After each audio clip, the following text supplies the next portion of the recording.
as a hotkey to trigger stuff on that specific thing. But we're now live. We're now live. I'll finish going through the answers of the day. We're now live in the Shorts feed. We're already live on YouTube, by the way, but we're now also live on the Shorts feed. So if you also have a YouTube account or a mobile nearby and you want to double watch or you want to extra support the channel, open them all. Give them all likes. Send whatever it is the equivalent of likes is on the short ones. And get us boosted. Get this tournament to be the most viewed artificial intelligence content of the day.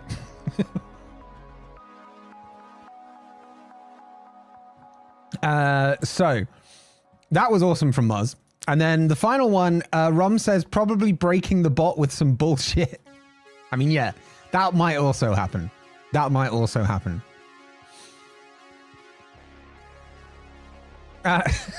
Physicist. Physicist, I don't know what to do with yours because there's things like that in the Superfight system. I tell you what I'll do, Physicist. I'll let you use that telephone if he doesn't always answer. How's that? If you're happy with that, I will just add that he doesn't always answer. It can't be a guarantee. Just because we have a guaranteed companion factor in the generator system that I made. Oh, you've never been to one of these before, actually, either. So welcome for your first time. That's awesome.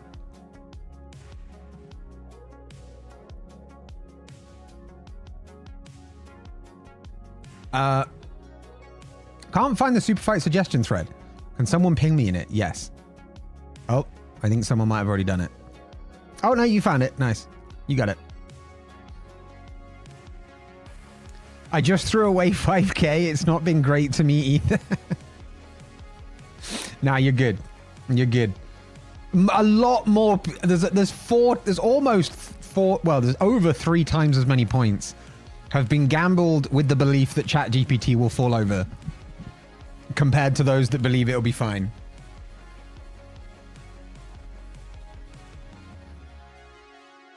I had a load of fucking chaos hair sticking up. Hello, Mars. Hello, YouTube, Mars.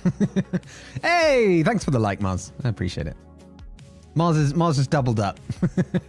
Mars has doubled up onto the YouTube side as well. We love to see it. Fight 6 was where I opened a hole in the ground. Love that. Love that. I wonder what would happen if your weapon is a sign with Moz wins on it or something. Will the AI be influenced by the subliminal message? That sounds like your next weapon, Moz. A sign with the words I win on it. We can all be giant fuck-ups at times. I mean, that's true. The important thing is that you learn from it if you do think you fucked up at something. And then you just make sure you don't do it again, right? Everything you fuck up, every mistake is a lesson. And as long as you learn from that lesson and improve based on it, it's not a problem, right? Look at these people doing the job. Holy shit. GG on the jobs. Good earning of points as well. We love that. Will Cage and the others also come back? So we usually do that because we fill like half of a round, but it seems we have just enough to do the quarterfinals this time. So we might not even need all the extra characters because we might not actually do the last 16 round this time. But we'll see. We'll see how many people get involved. To be fair, if one more person gets involved, we'll probably need to do it. But ideally, we need like 8 more. When does the tournament take place? In about 10 minutes. I now have 3. I have 2 of you on my PC and I have 1 on my phone. Moz, you might just be my biggest fan, and I'm incredibly grateful. I'm incredibly grateful for that. If you guys are on the YouTube side and you want to join this tournament, you will need to redeem over on the Twitch side. You don't have to watch the whole thing on Twitch if you prefer YouTube. But if you are watching through YouTube and you want to be in the tournament that begins in about 10 minutes, you just need to go to twitch.tv/hibikush. Redeem the tournament entry redeem, which is real cheap, and it will get you in. But it could be a shorter tournament today. We haven't done it in a couple of months, and there are, and I'm not naming names, but there are some people that definitely only come out of the woodwork for the super fight. So they may have not been watching the go lives. Do you know what I mean? they may have not been watching the go live notifications. So they might not turn up. So we might have a shorter tournament than usual. But that means we can probably have more of a focus on it as well. How's it having 3 of me, Mars? Do you have the do you have audio on all of them and you're just trying to see how out of sync they are, or are 2 of them muted? Because that would be interesting. That'd be very, very interesting. I am multiplying, yes. So here's something interesting that happened today. I wanted to test something out, right? They're very out of sync. Hey, you're also doing it. Thanks, Daniel. So I tested something out on X today, right? I had a comment on someone's post that has been just spamming me with notifications all day, because I commented and it got a lot of likes. And I now realize why bigger creators turn off their fucking notifications, right? The comment that I replied to this post, right, that had like 1 million views on it. I've managed to pick up 254 likes for the day, right? And so I was like, I'm going to try something. I'm going to see what the throughput is on views between a well-performing comment that you then just repost as your own post, to see if any of those views are any of those views or likes are transferable. They're not. But it was a good algorithm test. It was a real good algorithm test. You must be my biggest fan. I hope Moz gets a discount on merch. Moz, I just doubled Moz's salary the other day, okay? I'm gonna, you know what? Fuck it. Moz, your salary's doubled again. Boom. That's how nice I am.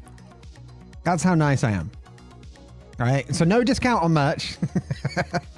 But I might do a new line discount thing when I do, because I want to get like a end of season 2 line.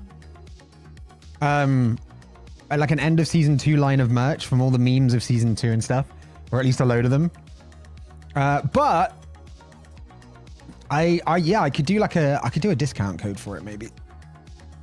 Make it triple. Done. We're making dreams come true out here.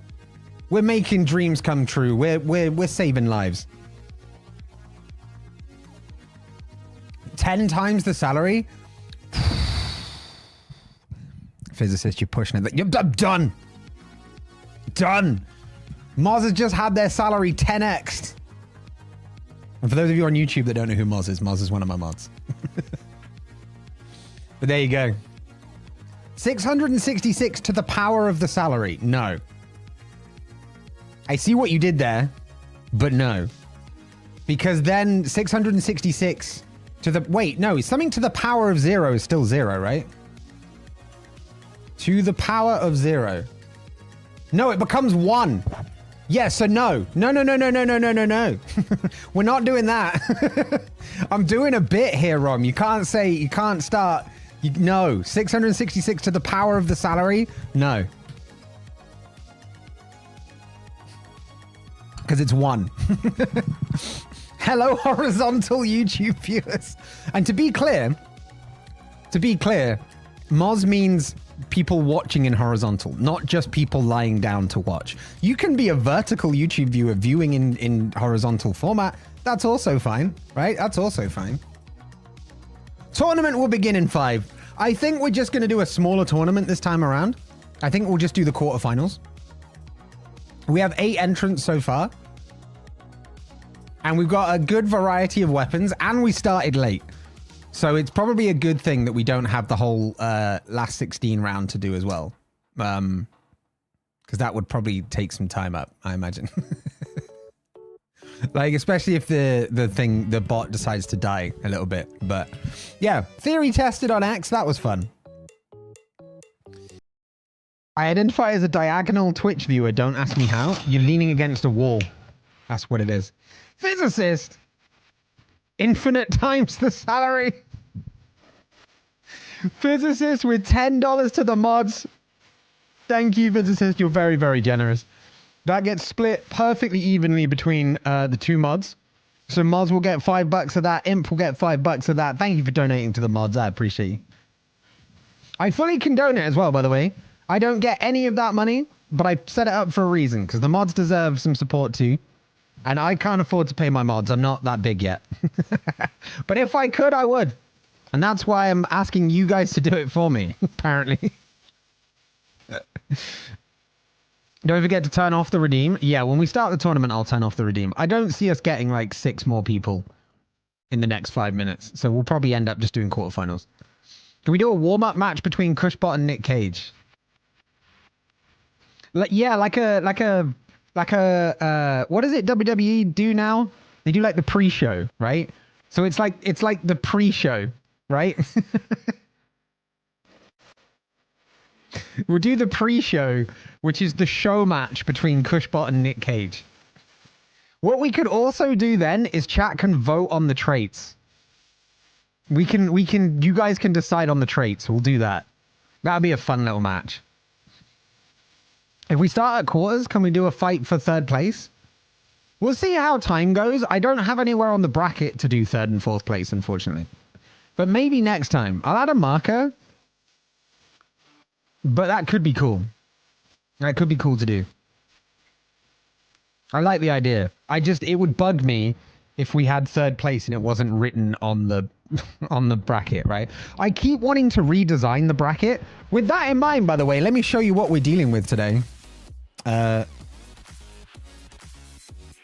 Wait. Oh, Photoshop's not open. Hold on. We only had 1st and 2nd place, then losers. Oh, you mean 1st place and then losers. If you come 2nd, you still lost. Don't get it twisted. If it's not 1st place, it's a loss. Hold on. And a few deaths. God, yeah, Cushbot went on a fucking killing spree. 1st loser. Yeah, exactly. If we had more than one person that was allowed to win, then 2nd wouldn't necessarily be a loss. Okay, so let me show you what we're dealing with for today's super fight. Wait, there's nothing there at the moment. Hold on. Yeah, the bracket is empty by design. But look at this, folks. We got a whole new scene. We got a whole new scene. Hell fucking yeah. We got a whole new chat super fight scene where we can view the bracket. I didn't like how it was situated before. Which also, by the way, includes what is now the official chat super fight artwork. If I get rid of me. Look at that. Look at that shit. Look at that shit. Oh, yeah. People on vertical are confused because nothing changed. but essentially, I did this. Just to show the actual thing. I'm so hyped, I forgot how to type hype. Yeah, it's pretty cool, right? It's pretty cool, right? It will not surprise you to know that this was generated with ChatGPT. Not even like a full image creation thing. It was just ChatGPT. I was just like, give me some artwork that represents the tournament, right? And worked with the rules to get it defined. And my God, it's good. My God, it's good. All right. So we can actually, I haven't done this ever, so I don't know where these are going to be, but we can hide the outside. Hold on. Let me find where these are. Boom. Boom, sort of. But then there are also lines somewhere. Boom. Boom. All right. There you go. I want to fight against Siege. Siege, do you agree to fight Rom in the 1st round? I just realized that Dancing Dinos turned into a Pokemon for Pokemon Day. That's true. That's true. Yeah, I saw it had changed. I didn't know it was a Pokemon, though.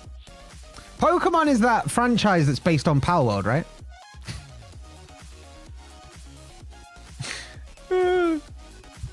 There's a galaxy on that planet. How super is that? It's pretty fucking cool, right? It's pretty fucking cool. I like the artwork. I think it's pretty cool.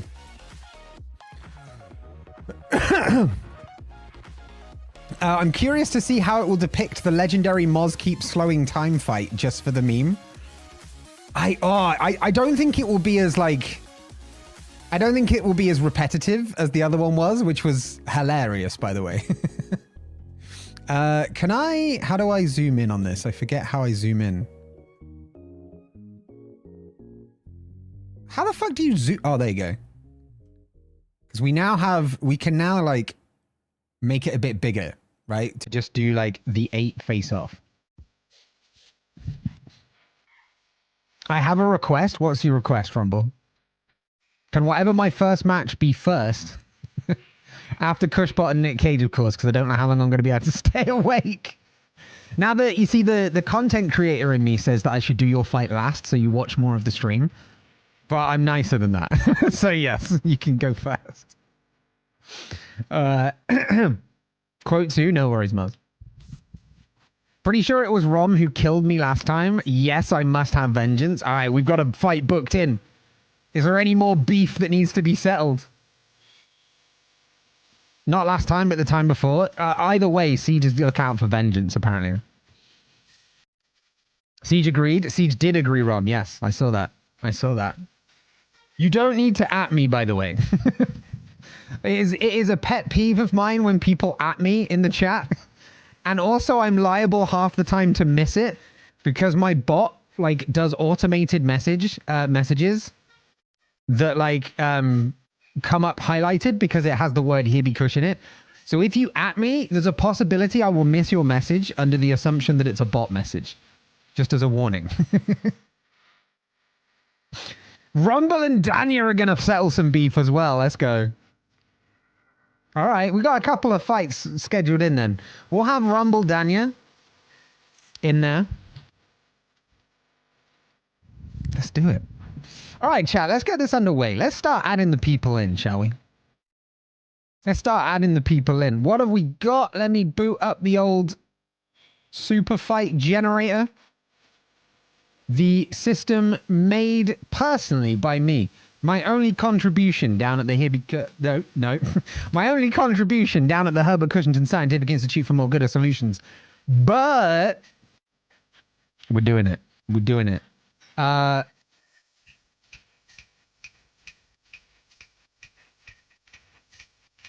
Where am I going? That's where I'm going.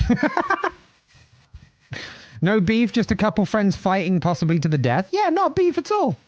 Yeah, no beef at all. No. Just a friendly death match.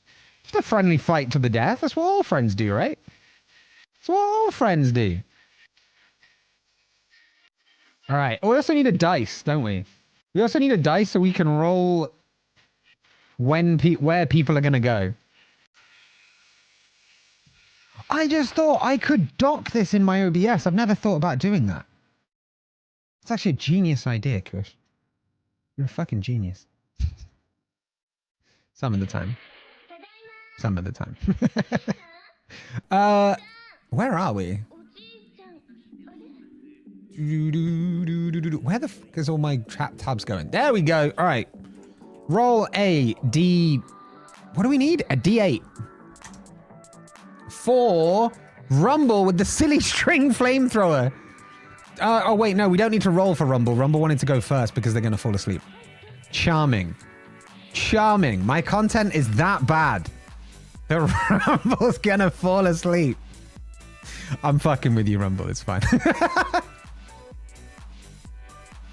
Where are you? Let me... That's where you guys need to go. Okay, hold on. So it's going to be... Whoop. Rumble. Versus Danya. Just a couple friends fighting. It's just how it goes. Just how it goes. In before this genius idea breaks OBS. Oh, I'm not doing it right now. I'm definitely not doing it right now. Welcome back, Moz. Needed to update my sentence because of the one weapon rule. Yeah. Get ready to become my driving radio. This is pretty much all narrated content, so this is pretty perfect for radio. Plus, I have a face for radio, so it double works. All right, Moz, we're going to roll you in. Where are you going? Number 3. 1, 2, and 3. Which means I need this.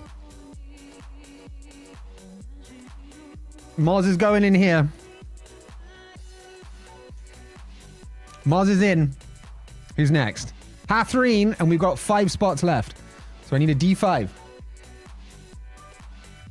Position 4 against Moz. Oh shit, we got another battle just set right there.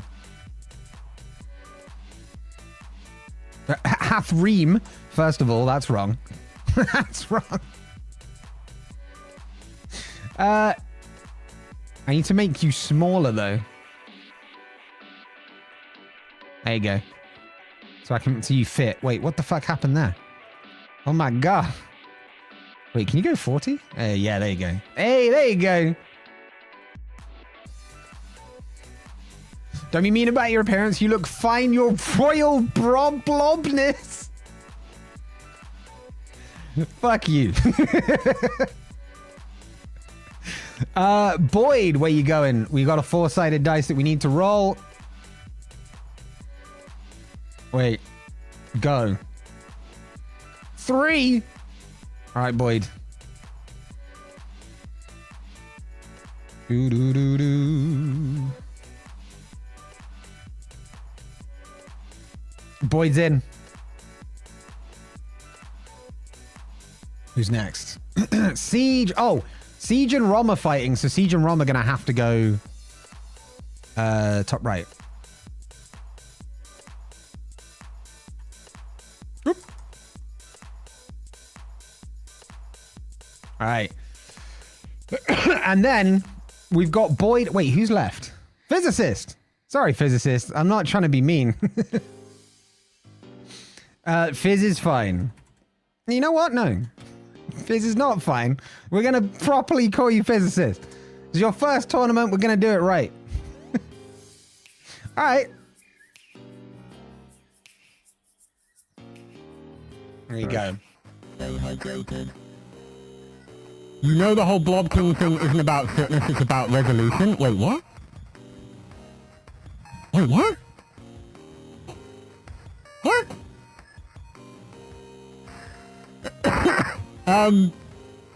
That's all of them, right? That's all of them. Yeah, that's all of them. That's all of them. Good. Wait, screen? Screen? What about the screen? We're good on the screen, right? That fucked up shit. What fucked up shit? Sorry? We good? I'm still in sync. So that's good. Crescendo turned it to the starting screen? Wait, what? Well, I'll mark it. Something's gone wrong. I'll mark that. Thank you for letting me know. I broke shit in inventive new ways. All right. Cool. We're good to go. All right. Let's do this thing. Okay, the way this works, in case you haven't seen one of these before, is that chat has, well, 8 members of chat have redeemed the tournament entry ticket, and they have also specified their weapon of choice. They have been entered into this bracket, ready to fight it out, at which point, for each match, I'm going to put both of their names, their pronouns, and their weapons into my chat Superfight system. From there, that system will assign them 2 completely random traits, and they will fight it out to the death, based on having those traits, being in whatever world they're in, and having the weapons that they chose. It is a fight to 3 confirmed hits or a kill or whatever the fuck the AI decides are the rules for that fight, because sometimes it just doesn't. So we'll see. We'll see. And we'll go from there. That's how it's going to work.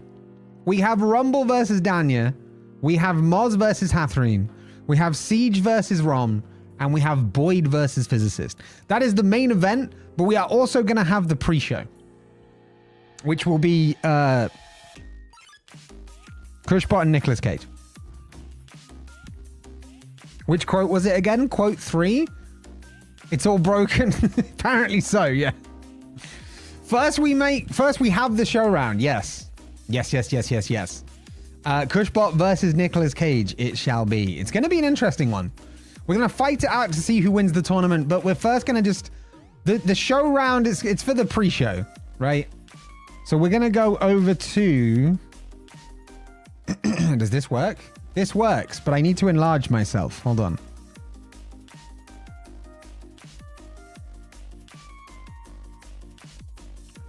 Where the oh, it's there. Hold on. There we go. All right, so now I can do this. There we go. All right. Okay, so the AI, by the way, is very confident about itself right now. Also, the profile picture is fucked up again. ChatGPT has been having some issues. Its description of itself is that it ensures each fight ends decisively in one response, avoiding cliffhangers. We'll see if that's true as we bring in the show round. So chat, throw some traits at me, or do we want to just use the normal system?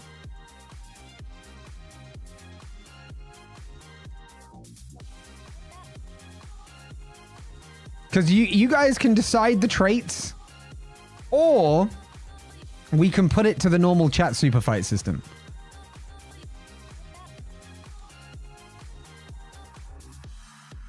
Rom saying Cage had a beard of bees, and then Rumble says normal system. All right, we'll put it to a vote. We'll put it to a poll. How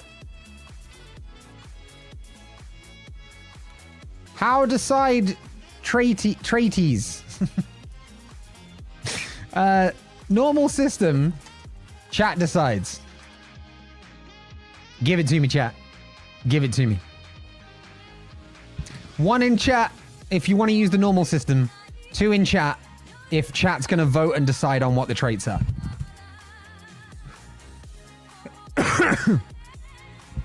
Oh. All right. It seems like... Oh, also, for the vertical people, we need the fight. Oh, okay, hold on. I just realized the super fight system on vertical does not work. Okay, one moment. There we go. That's all I had to do. Boom. All right, we're going to use the normal system. Chat is not feeling creative today. I know what you mean. Sometimes I too don't feel creative. And sometimes you just need someone to do it for you. And that's what we have this for. More incentive for them to come over here. Oh, yeah, true. Yeah, I should break it again. Yeah, sucks to suck, vertical. No, it's fixed. It's fixed. Wait, I say that and then I accidentally break it. Right,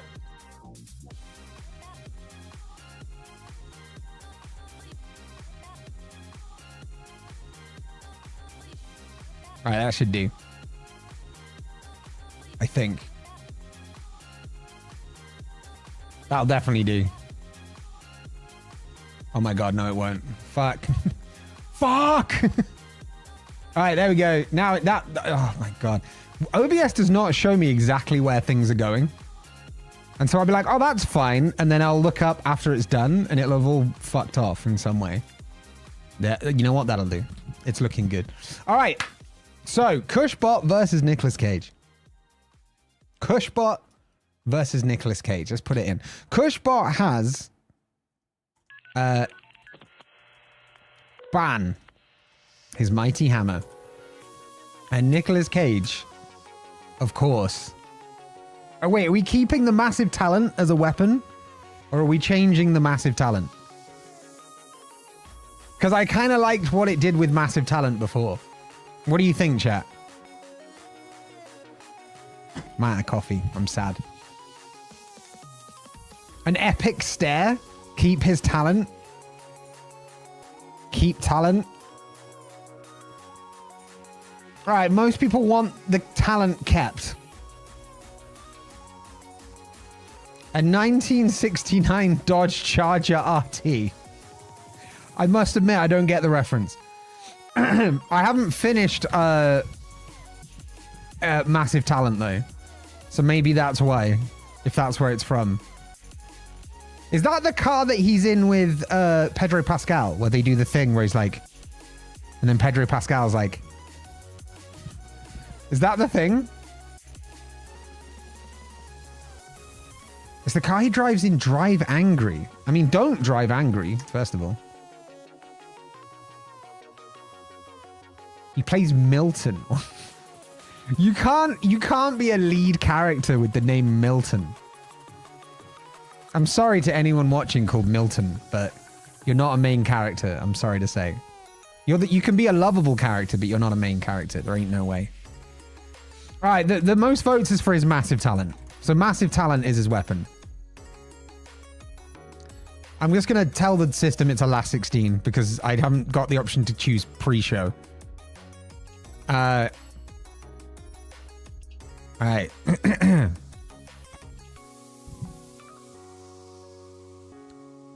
I can't think today. I'm looking at my stream deck and I'm like, I need to do the thing. Where's the button? Let's go here. All right. I've got to get my narrator voice back out because I haven't done this in so long. All right. In one corner for the pre-show. Chat Superfight 8 pre-show. We have Cushbot versus Nicolas Cage. Ignore the fact that it says last 16. Cushbot has Ban, his mighty hammer, as his weapon. Cushbot can breathe underwater and has laser eyes. Nick Cage brings his weapon, massive talent. He's covered in spikes and has an invisibility cloak. The fight takes place at the North Pole. In the icy expanse of the North Pole, a battleground so cold and unforgiving, the stage is set for a clash of the titans. On one side, we have Cushbot, the formidable warrior equipped with Ban, his mighty hammer, capable of breathing underwater and wielding devastating laser eyes. Facing him is the legendary Nicolas Cage, armed with his massive talent, a body covered in spikes and an invisibility cloak that renders him unseen to the naked eye. The Aurora Borealis dances overhead. The air crackles with anticipation. Cushbot, his circuits calibrated for battle, scans the horizon for any sign of Cage, who has vanished into the invisibility that the cloak provides. The silence is deafening, broken only by the distant howl of the Arctic wind. We've also got an ad break. It's the pre-show. Don't worry about it. Suddenly, a spike-covered arm reaches out from the void, aiming to land a surprise blow on Cushbot. However, Cushbot's laser eyes, sharp and precise, detect the slight distortion Cage's movement creates in the air. He dodges just in time, the icy ground cracking beneath him as he swings Ban in a wide arc, attempting to catch Cage by surprise. But Cage is swift. No, Taylor is swift. Cage is Nick. It's fine. His talent for combat shining through as he evades the hammer's crushing blow, leaving a trail of spikes in his wake as a reminder of his presence. The voice is... this is why we do a pre-show. Maybe we do this more often so I can get more into the reading. Clearly it's not working. Come on, music, drop. Oh, fuck it. The battle rages on. No, the battle rages on, with Cushbot unleashing beams of laser energy, carving glowing lines across the ice as Cage uses his invisibility to move unpredictably, striking from the shadows. The North Pole becomes a chessboard, with each fighter anticipating and countering the other's moves in a high-stakes game of life or death. In a daring move, Cage discards his invisibility cloak, deciding that the true showman confronts his opponent head-on. I mean, that is a Cage thing to do. He charges, spikes gleaming under the ethereal light of the night sky, aiming to use his physicality to overpower Cushbot. But Cushbot, ever the strategist, uses his ability to breathe underwater to his advantage. He lures Cage towards a nearby open lead in the ice? Is that a thing? Is open lead a thing? What does open lead mean? I don't... Lures Cage towards some sort of opening in the ice that Cush doesn't understand, where the water beneath is dark and deep. As Cage launches at him, Cushbot steps aside at the last moment, swinging Ban with all his might. The hammer connects with Cage, not with the intention to harm, but to propel him into the freezing water. The impact sends Cage flying, and he crashes into the icy waters, his spikes causing the surface to shatter upon impact. But this is not the end for Cage. Using his massive talent, he emerges from the water. Spikes encased in ice, even now even more formidable. The two warriors lock eyes, a mutual respect between them. They know this battle could rage on for an eternity, a testament to their incredible abilities and indomitable wills. Yet, as fate would have it, the ice beneath Cushbot's feet begins to crack, weakened by the intense combat. With a final respectful nod to Cage, Cushbot uses his laser eyes to sever the ice further, creating a chasm between them. He leaps backwards, landing on the stable ground as the section of ice Cage stands on drifts away, carried by the ocean's current. Is he just gonna lose because he gets lost? Is that where it's taking us? Cage, stranded on the ice floe, acknowledges his defeat with a salute to Cushbot, who stands victorious on the shore. Hold the fuck on.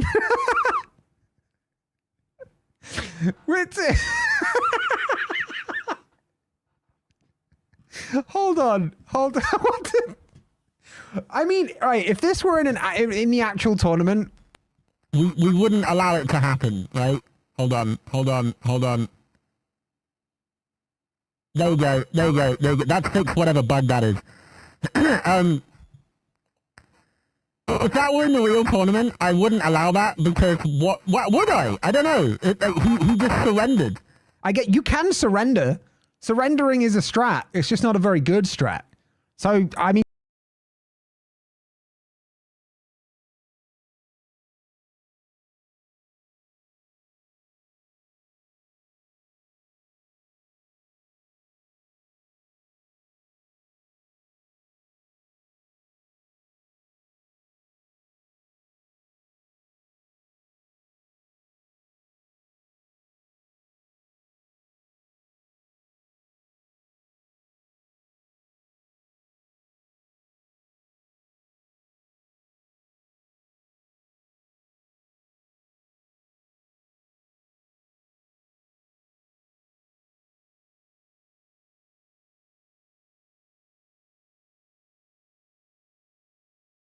and the sheer unpredictability of combat.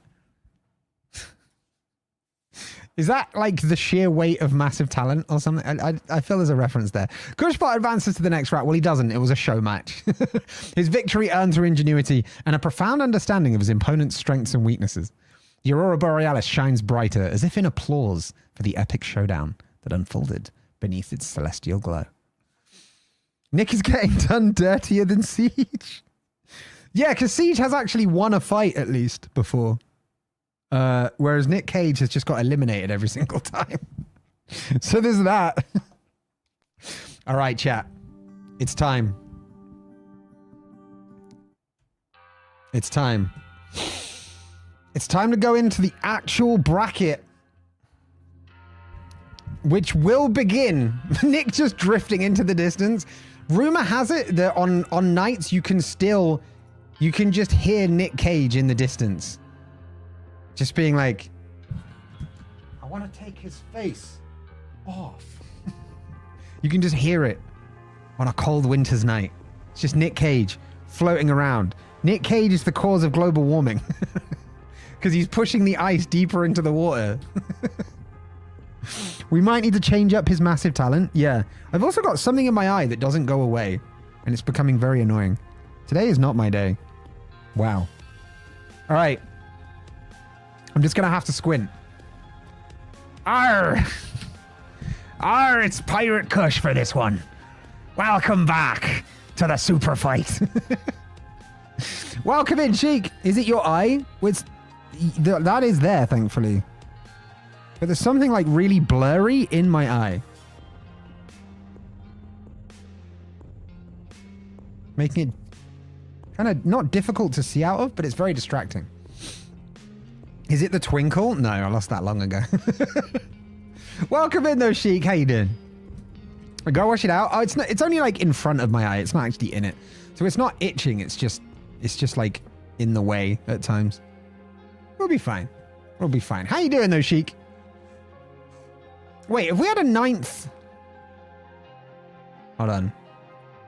No, that was a different redeem. Okay. Sheik, I would offer you the chance to join, but we have an exact 8. And I wouldn't want to have to then create like 7 more random people to add in. I don't even know if we could come up with 7. So I'm afraid you're going to be a spectator for this one. But it's good to have you here. Let me turn that down a little bit. I'm good. Looking at employees' perks at work, trying to see how much free shit I get a year. That's okay. All right, how about the first match is a triple threat? Okay. If Danya and Rumble both agree, if Sheik provides a weapon, I will tell ChatGPT that at some point during the fight, Sheik will intervene. Sheik will, like, crash the match. If Rumble and Danya are both good with that, we'll do it. We'll have it as an interference. I don't know how GPT is going to handle it, so just be aware it could end in a million different ways. Okay? And we're just going to take whatever the outcome is. If you all die, Cushbot takes the place of the winner. Rumble's down. Danya, are you down? A blank CD in a jewel case. Danya, are you down? Danya's down. All right. Let's do this thing. Okay. This is the tournament of random stipulations. I love it. Okay. Wait, where did I put my Superfight system? It's around here somewhere. There it is. All right. Rumble versus Danya. Rumble is bringing a silly string. I'm going to capitalize that so it knows what it is. It doesn't just think that it's a silly flamethrower made out of string. I'm going to be interested to see if the AI thinks it's still an actual flamethrower that just is made of silly string, or if it's just going to throw string out of a gun. They, them for me, please. Oh, you're not he, they anymore. Hey, new pronouns. Let's go. I'll update that. I literally just fixed the bug today regarding the he, they, and the fact that it kept just using he, him. I literally fixed it today, Rumble, and then you go and fucking identify yourself as something else. God damn it. How dare you, how dare you have an actual identity? Not new, just more of a they, them day. Right, fair enough. I don't know how it works. I'm cisgendered and uncultured. So, but sure. Sure, I don't know what that means, but sure. And then Danya has a digi device that summons a random original Digimon. I know no Digimons. All I know is that they all end in Mon. Because they lacked creativity for their naming conventions. A digi device that summons a random original Digimon. All right, I'm gonna get the fight set up.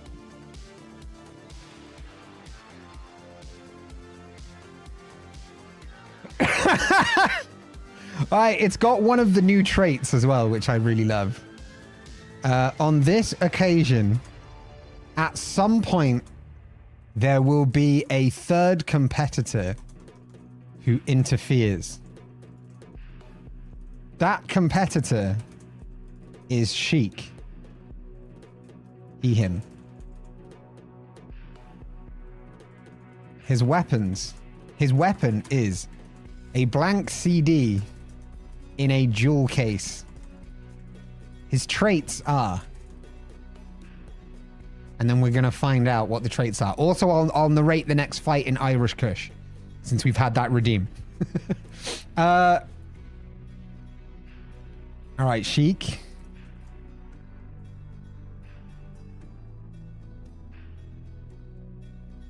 A blank CD in a jewel case.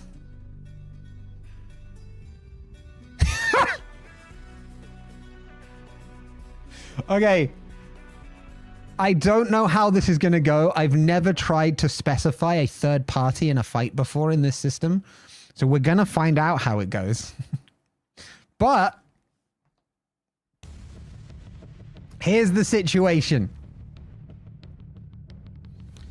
The next fight is between Rumble and Danya in the quarterfinal round of the tournament. Rumble is bringing a silly string flamethrower. Again, I don't know if it's going to be a flamethrower made of silly string or just a regular flamethrower that shoots silly string. Or sorry, a gun that shoots silly string or just a gun made of silly string that shoots fire. We're going to see. Rumble's first trait is that Rumble is quantum. The physics kind of quantum, in case the AI got confused.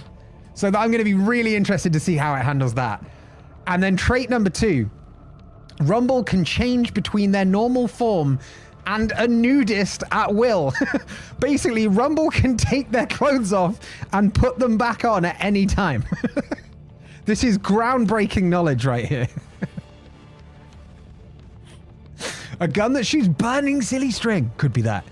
Danya is bringing a digi device that summons a random original Digimon. Danya can't slow down.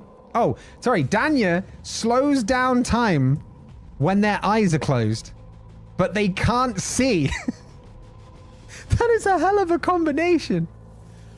That is a hell of a combination. The fight takes place underwater.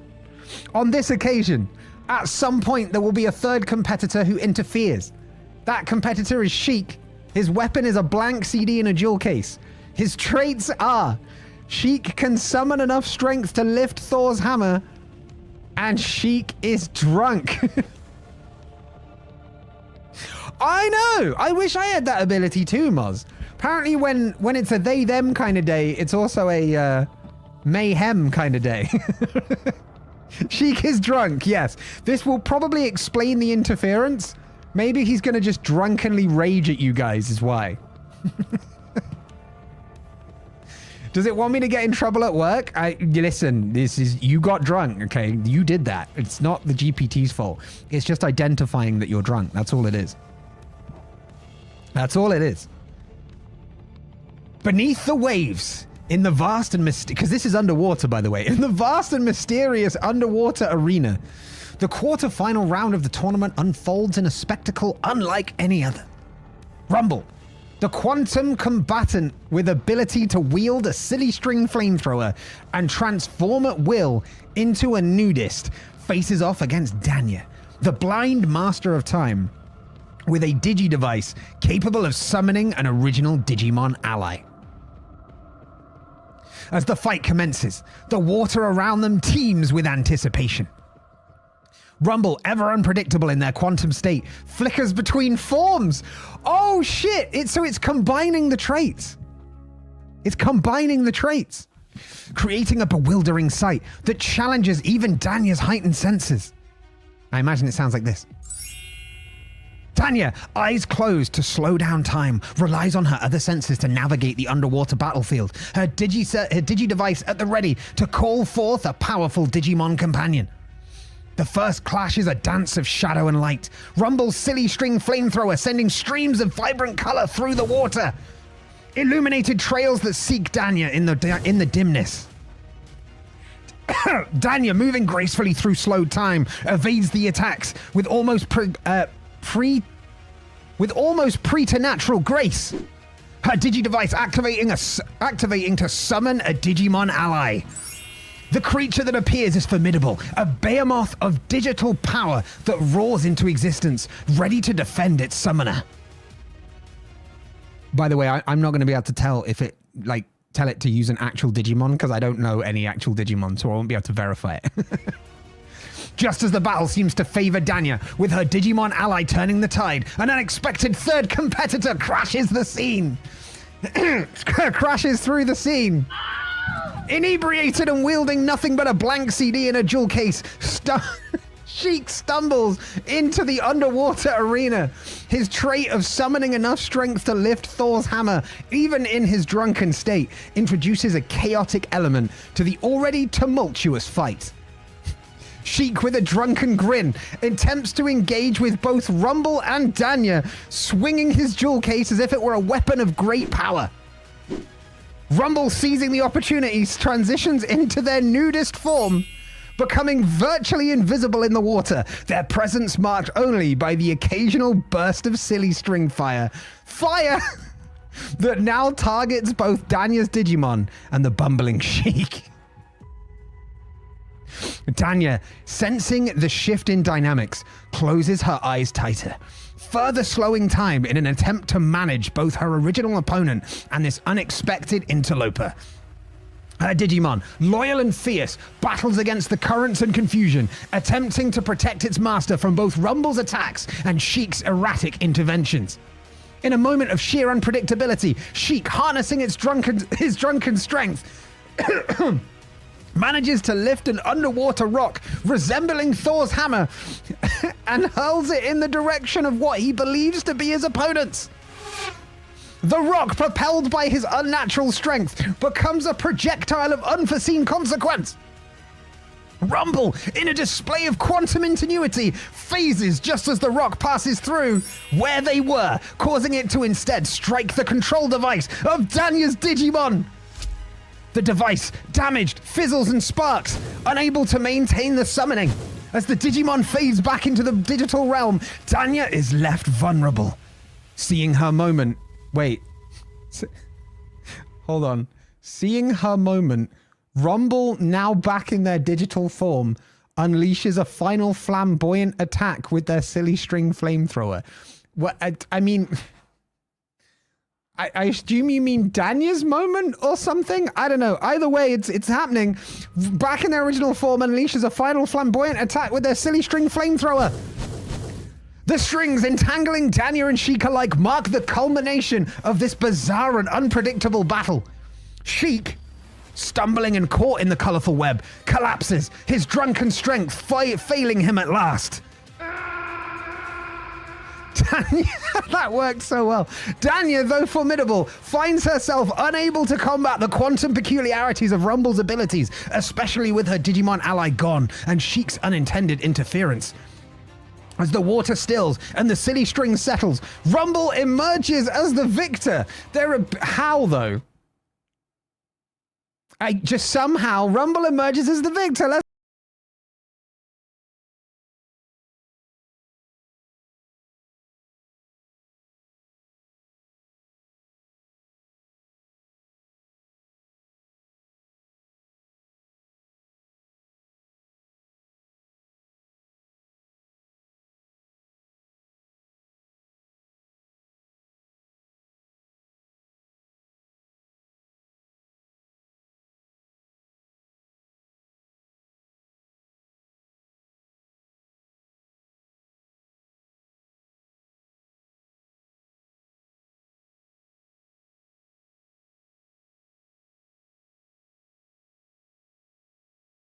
Forward. Rumble, congratulations. You moved through, which means you can't go to sleep yet. Because you're still in this. You are still in this.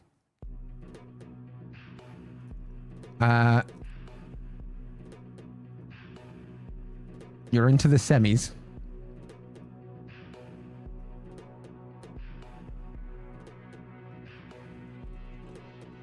There you are.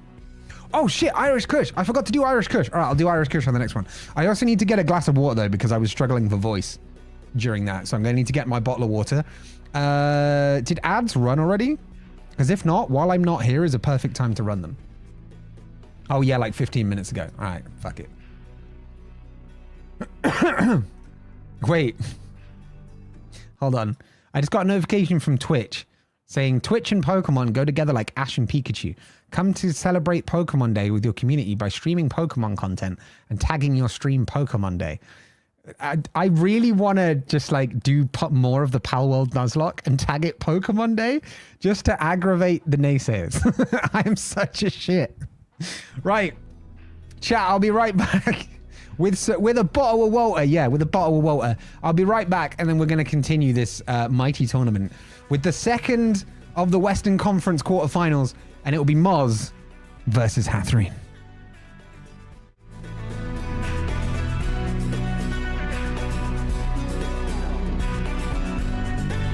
I may have accidentally hit ad break BRB because that's my normal button. That's just force of habit. Sorry.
Oh, I also noticed apparently we have a different live chat for a different live chat for vertical on YouTube as we do on horizontal, and I've just found that chat.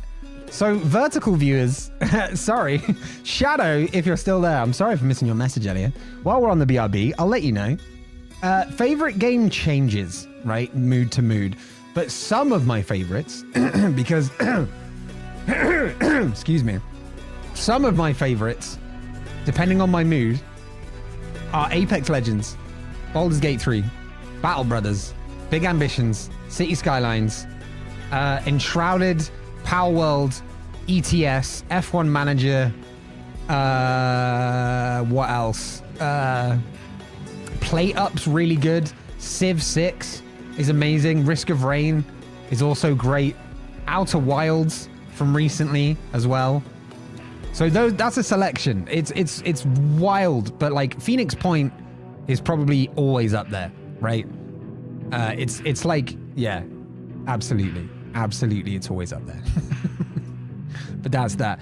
But Twitch chat is still on ad break at the moment, so this is why I'm not on camera while I'm saying this.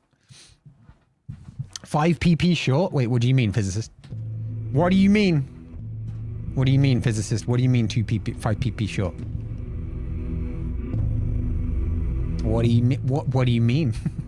It's that fucking Jennifer Lawrence meme, you know? That's what it is.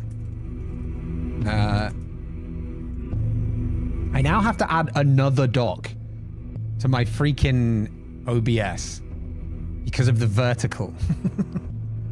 I didn't know that it was a different fucking chat. Ah. How the fuck do I do this now? Hold on. I have to try and like fit all these things onto my OBS. This is existence is pain. Okay, existence is pain. There we go. I've got him. All right, now we know for future. No, this is good. Will you do another Phoenix Point run on stream? I would. Wait, hold on. Let me come back. Ad break's over. I can come back. I would. I would love to. It's honestly up there in my top 3 games. The trouble is, it's just dead on Twitch. Like it's just dead. And there are some games that like are dead-ish, but the fact that you can kind of make something out of them and they'll still get viewers, but Phoenix Point is just a dead category. The whole games in that genre are really. Like XCOM's just as dead, Xenonauts is dead. I would love to do a game like that, honestly. It's one of my favorite genres of game, but there's just no viewership for it. So unfortunately, probably not. And that sucks. I might do a YouTube run of it maybe, but I don't expect that to get views either, unfortunately. But hey-oh.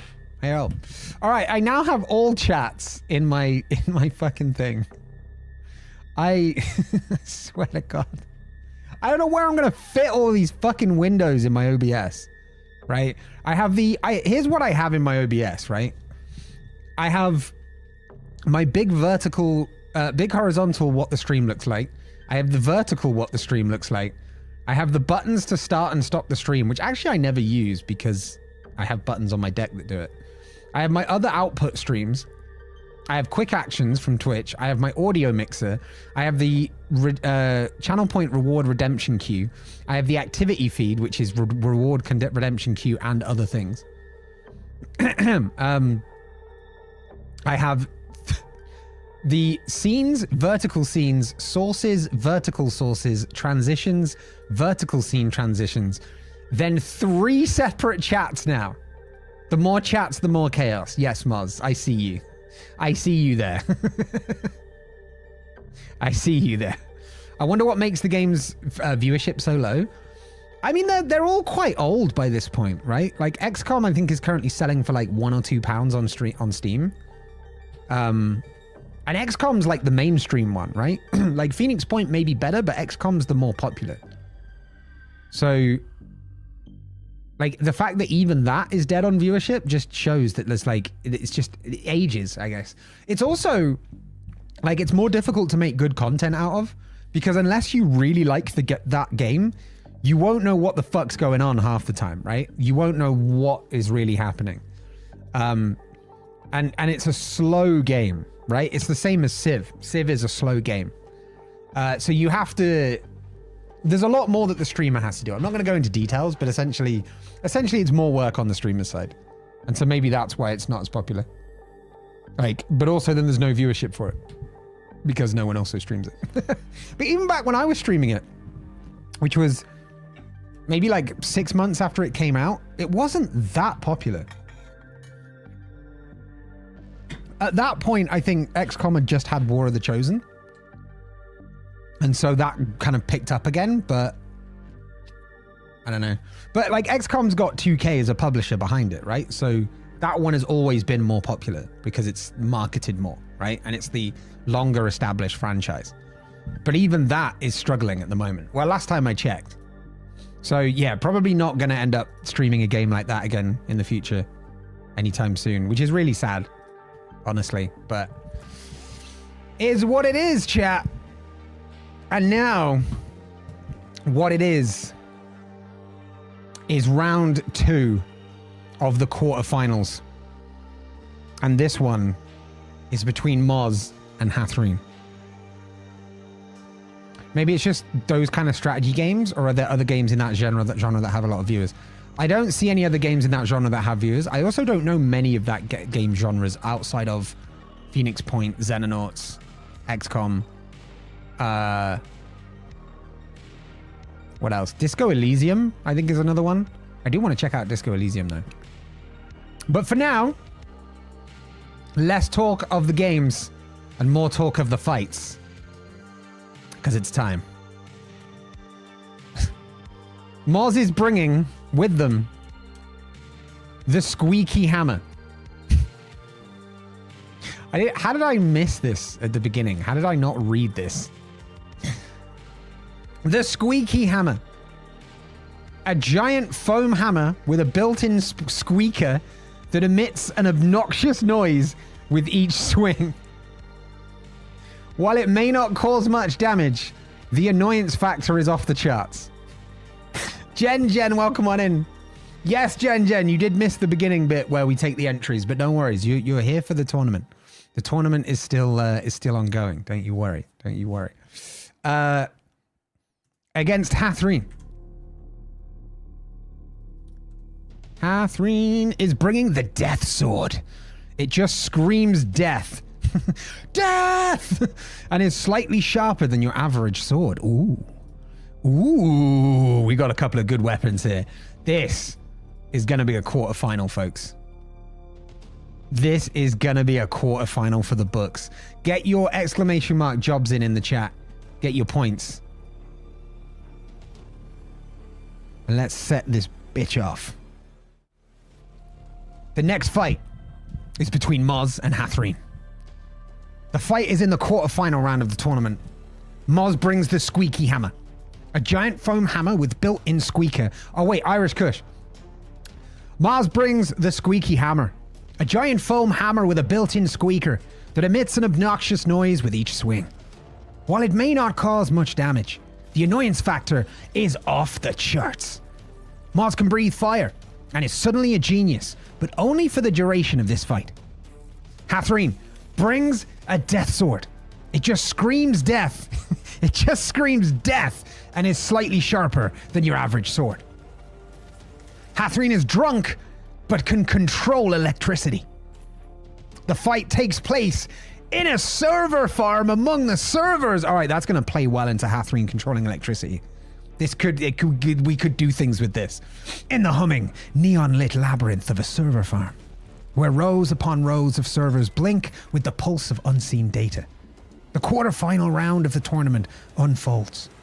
Moz, armed with a squeaky hammer, a weapon annoying as it is harmless, steps into the arena, flames flickering at their lips, their mind sharpened to a genius level for the battle ahead. Hathreen, wielding the death sword, a blade that whispers the promises of demise with each swing, stumbles into the fray, their senses dulled by drink, yet electrified with the power to control electricity. The air crackles with tension, not just from Hathreen's electric abilities, but from the sheer incongruity of the combatants and their chosen battleground. The servers around them, repositories of knowledge and power, stand impassive, yet somehow aware of the impending clash. Moz leveraging their sudden genius before we get into this. Hathreen gifting 6 months of tier 1 to Moz. That's an insane amount of gifting. Thank you so much for that. That's incredibly generous. What the fuck? What the holy shit? Thank you. Hathreen deals a blow by gifting Moz a sub. Yeah, it's a distraction tactic, Moz. Don't fall for it. Hathreen, thank you so much. That's incredibly generous. Hathreen, though drunk, is not without their resources. They harness their ability to control... Oh, wait, no, hold on. This is in the fight now. Hathreen, though drunk, is not without their resources. They harness their ability to control electricity, sending arcs of lightning snaking across the metal frames of the servers. Their air hums with power as they attempt to turn the environment to their advantage, aiming to catch Moz in an electrified trap. But Moz, their intellect temporarily elevated to genius levels, anticipates Hathreen's tactics. They dodge the electrical attacks with surprising agility. Wait, sorry? Oh, okay, that did... I thought they said something for a second. With surprising agility. The flames they can breathe... Wait. The flames they can breathe, now a countermeasure, creating barriers of fire to disrupt the path of the electricity. In a display of tactical brilliance, Moz uses the heat from their fire breath to increase the temperature in the server farm, threatening to overheat the servers and add a layer of urgency to the fight.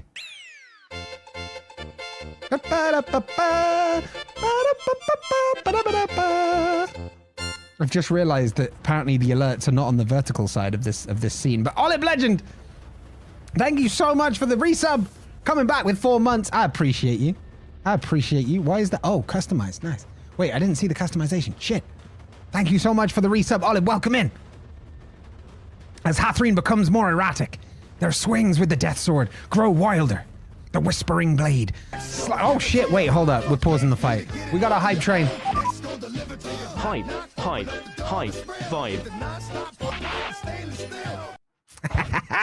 Rumble, thank you for the 100 bits and the hype train. Let's fucking go. Chat, you incredibly generous bastards. What are we up to? Level 3 already. We've already completed the first 2 levels. You guys are insane. Are we good? You guys good now, right? We can, yeah? Maybe this is where our Minecraft and Enshrouded servers are hosted. Shit, this is why it all went wrong. I've never been drunk IRL. The closest I got was mildly tipsy and then slept for over 12 hours. There's like 1 sip of beer and just done. That's amazing. All right. As Hathreen becomes more erratic, their swings with the death sword grow wilder, the whispering blade slicing through the air and occasionally cutting into the server racks, causing sparks to fly.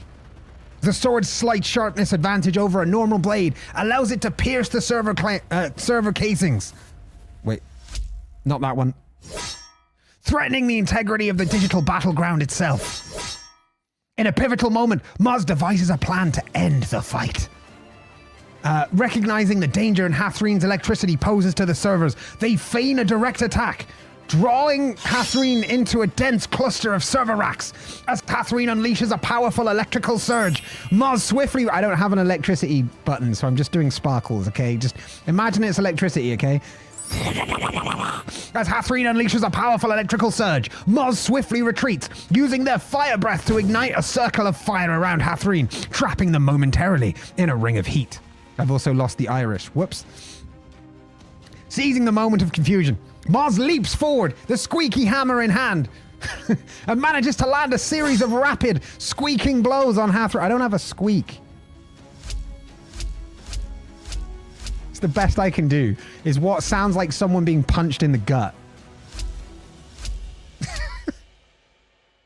Each hit, while not physically damaging, further disorients Hathreen, compounded by the heat and the incessant noise.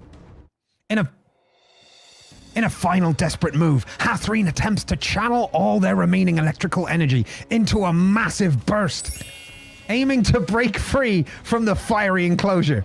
However, their drunken state impairs their precision, causing the electricity to surge uncontrollably through the server farm, leading to a cascading failure of the servers around them. So much electricity, listen to it. It's all electricity. It's definitely not sparkles. All the servers are going down. As the lights flicker and go out, plunging the server farm into darkness, Moz stands victorious.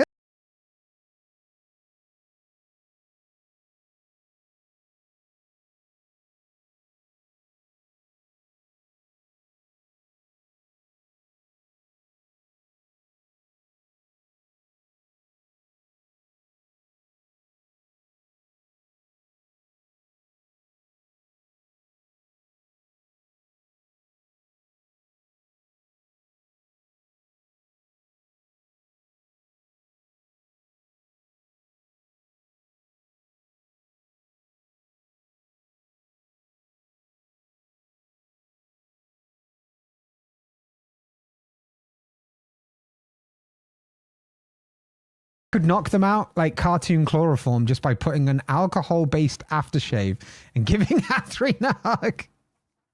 That's absolutely amazing. That's absolutely amazing. Oh, it was mean. Oh, did it actually work? Hathreen is the reason for Helldivers 2 servers going down? It could be that. That could be the reason. Welcome in, Olive Legend. Good to see you. Okay, that brings us back to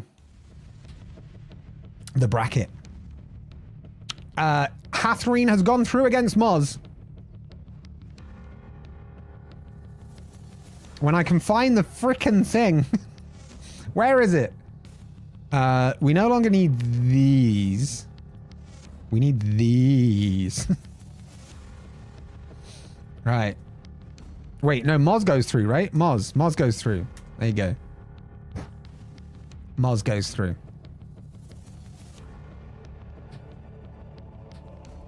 Sorry about the enshrouded server. I didn't feel like fixing it. But the Moz. It worked. It worked. Oh shit. That's so you have like a sensitivity to alcohol or something. Oh, you want your full username? We can do your full username. GG's Moz. GG's Moz. Oh, we got hype train emotes! Guys, I finally got the ball! I finally got the ha-ha ball! I've been wanting that emote for God knows how long. Fuck yeah! I finally got the ball. Y'all got the ball before. Not the Bulbasaur, but y'all got the ball before. And I was like, that's it, that's it. But now I've got it. Now I'm all caught up. Let's fucking go. All right, I'm happy. My day has been made. My day has been made. This is it now.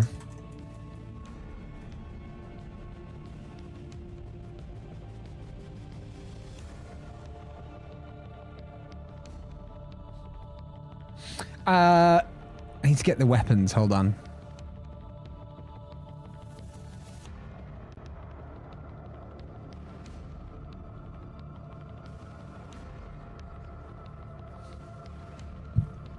Fighter with the space in between, sorry? What? Sir Space Rom. Oh, you... Are you knighted? Are you knighted? All right, what are we? Quarterfinal? And then we need to change the weapons. Not in real life. Well, there you go, you see. There you go. I'll give you the title in the bracket, though. Imagine, right? Imagine. All right. Where are we at? Gotta call the monarch? Yeah. Knighthoods are a... Yeah. Knighthoods are weird, right? Because they're monarchy imposed. And monarchies are weird in themselves. We don't have one here. Oh, we do, unfortunately. They don't do anything, but we have one. Siege's weapon is a Red Lantern power ring. Wait, what does that do? I don't know the Green Lantern lore. And Rom has a bag full of named magical weapons from mythology, film, and games from which you can draw one per round. Yes, there you go. My monarch has been dead for like 100 years. Oh, shit. I always have to make sure I eat something whilst drinking. I don't just mean having eaten before. I have to actually stop sipping my alcohol to eat food. Otherwise I get tipsy so quick. Interesting. That's fascinating. If it's the Green Lantern, it probably just makes a giant fist. No, it's a Red Lantern ring. It's from the Green Lantern universe, but a Red Lantern ring. Because there are different colored lanterns, right?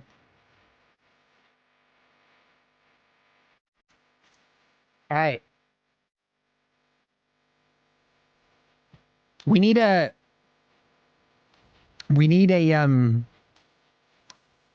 lore reason as to how Rom got knighted, by the way. we need a lore. What's the lore behind Rom getting knighted? We're taking all suggestions. We'll pick the funniest. Hold please. Siege is typing. Is Siege wanting to change their weapon?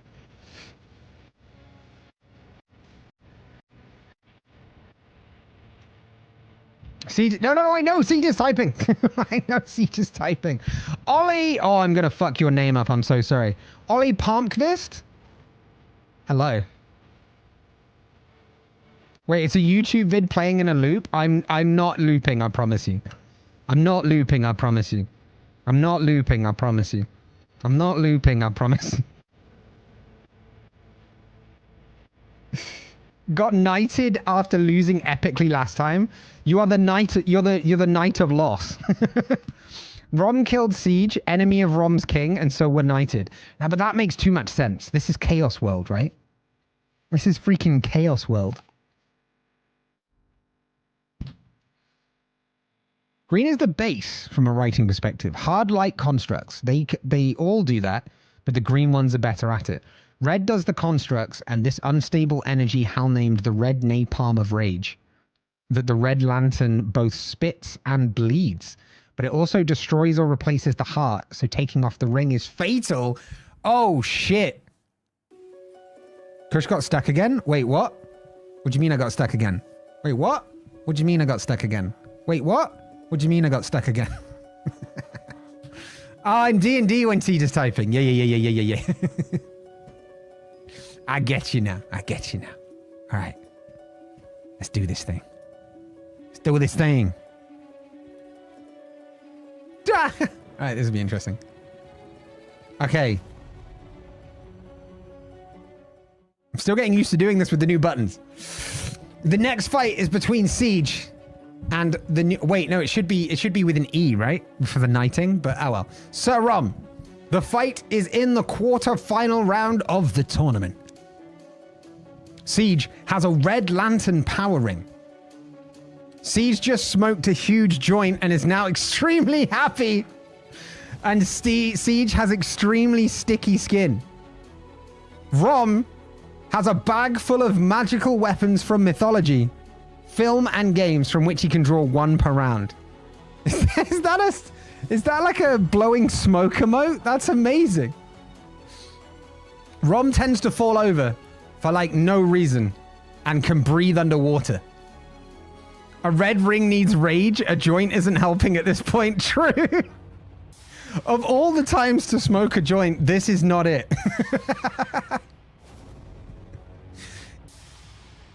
In the sweltering heat of Tortuga in 1640, we've time traveled, folks. Amidst the rowdy taverns and bustling pirate markets, a stage is set for a clash not of swords, but of extraordinary powers and peculiar traits. Siege, wielding a red lantern power ring, his mood elevated to euphoric heights by a recently smoked joint, faces Sir Rom, a knight armed with a bag of legendary weapons. His balance as oh wait, yeah, he falls over for like no reason. His balance as uncertain as the seas that surround this pirate haven. As the fight begins, the air thick with the salt of the sea and the anticipation of the gathered crowd, Sir Rom stumbles forward, his tendency to fall over manifesting early.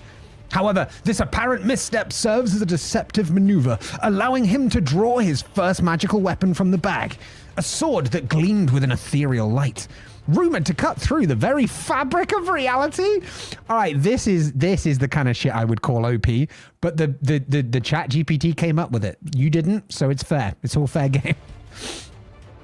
But can I just say, this is exactly the kind of weapon it would bring against Siege. It's like, oh, Siege, you're against someone that's got a bag of magical weapons. What's this? Oh, their sword can cut through the very fabric of reality. Uh-oh. I don't know why GPT hates you, Siege. What did you do to it? Siege, unfazed by his opponent's choice of weapon, channels the power of his red lantern ring, conjuring constructs of crimson energy. His extremely sticky skin makes it difficult for Rom to land a meaningful blow, as weapons and attempts to grapple slide off or get stuck, complicating the melee. The melee, I guess, in this case. The battle rages through the narrow streets of Tortuga, pirates and townsfolk alike cheering and jeering. I don't have a cheer. Some crowd noises would be useful. I'll mark that. Some fleeing the unpredictable surges of power. Sir Rom, in a moment of clarity, draws Excalibur from his bag, hoping his legendary might and magic could turn the tide. Yeah, we're going to need to change this bag, Rom. He swings at Siege, who, in his heightened state of happiness, merely laughs, dodging with surprising agility, despite his sticky predicament, eh? Siege, embracing the chaotic energy of the crowd and his own altered perception, uses his red lantern ring to create a giant laughing pirate head of energy, with which he sends crashing towards Sir Rom. Sir Rom, reacting with the instinct of a seasoned warrior, manages to roll away. This time, his fall, this time a strategic retreat into the shallows of the harbor, where his ability to breathe underwater gives him a momentary advantage. Submerged, Sir Rom contemplates his next move, aware that Siege's ring, powered by rage, might be less effective if he could not direct his anger properly. Emerging with Poseidon's trident, Sir Rom attempts to control the very waters around Tortuga, sending waves crashing towards Siege in an attempt to disorient him and douse the fiery constructs of his lantern ring. Yet Siege, in his elation, seems almost to dance between the waves. That'll do. His laughter a beacon amidst the chaos. He focuses, channeling his joy through the ring, creating a barrier that turns the tidal assault into a spectacular spray, rainbows forming in the mist around him. Amazing. Siege has managed to combine the rage of the red lantern ring with the heightened happiness and creativity of the joint, and is now like making rainbows. This is phenomenal.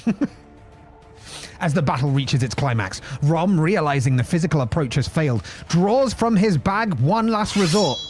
A wand! That didn't sound like a wand. That didn't either. Set to grant its wielder the power of Merlin himself.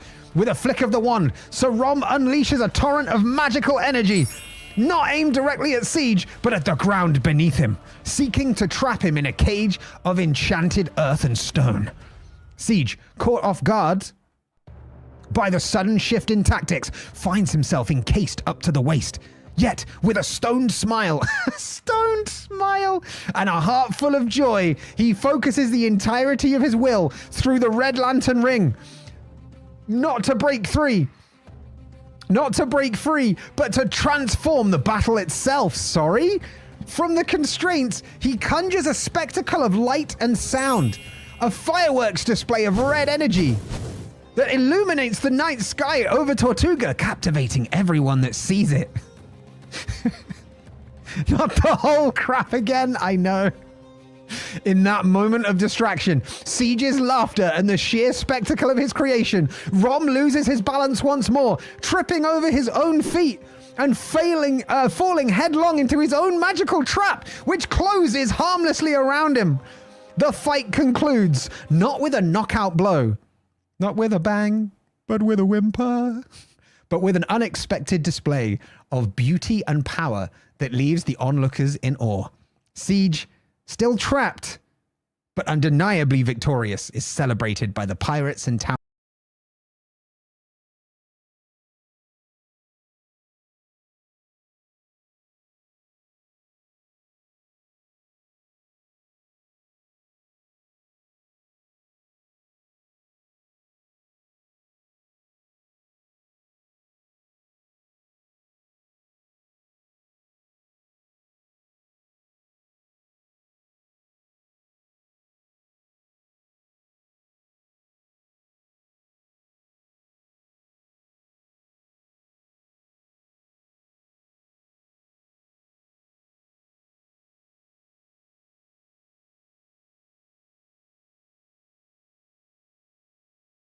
Unique quarterfinal duel, destined to become the stuff of legend. You're damn fucking right it will. I don't give a damn. Oh, okay. Lego Siege. Hell yeah, Moz. I think the vertical, do you know what's funny? I've streamed on YouTube vertical twice now, and it's already done better than all of my YouTube horizontal streams combined. This new thing is, yeah. We also have a new sub on YouTube. Hold on, where do I find that information? What the fuck? Yuka Karaketo. I'm definitely fucked that name up, but thank you for the sub. You took like every weapon possible and it wasn't powerful enough against the power of the joint. Yeah. Just shows you kids, weed is the best weapon. I think Rom just failed just lost the war on drugs. Majority of peeps know my IRL first name anyway. Ah, you're good then. You're all good.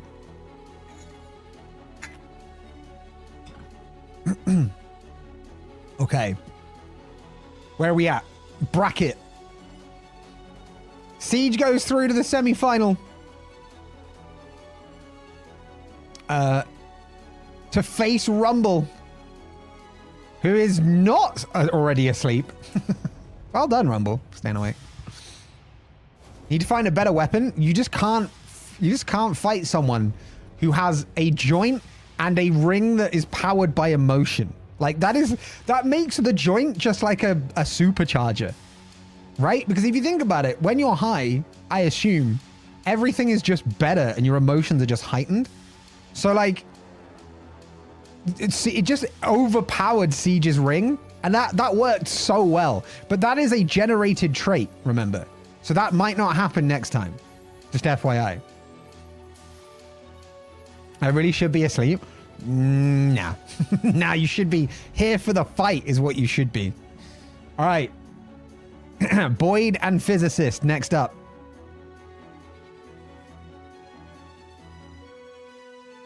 The bag is now taboo. The bag is now taboo. Because you kept pulling weapons out of it, and I can't reliably say that the GPT will be able to be told to keep it normal. Blue would have been better fit for that fight, but I chose red, and I'm pretty sure Phantom Lantern Ring would either be OP, it changes colors and can be any one of the 7 at any moment, or the bot just wouldn't know what it was. I think it would know maybe what it was, because it seemed to know what the Red Lantern Ring was. But it's one weapon, right? So I think you'd be fine with it. But we'd have to see how OP it gets. It's all a learning process, right? It's all a learning process. What's next up? Right, next up is Boyd and physicist. Boyd is bringing a magic D20. I'm going to say dice just in case it doesn't know. That determines the outcome of his actions. I cannot wait to see what it does with this. Physicist with is bringing a phone with a direct line to Batman. But he only occasionally answers. Just because that kind of coincides with some of the traits. But we'll see. We'll see how it works. The final quarterfinal fight is about to take place in the eye of a Sharknado. Oh, shit. Okay, that didn't work. Okay, I need to substitute that in. Hold on.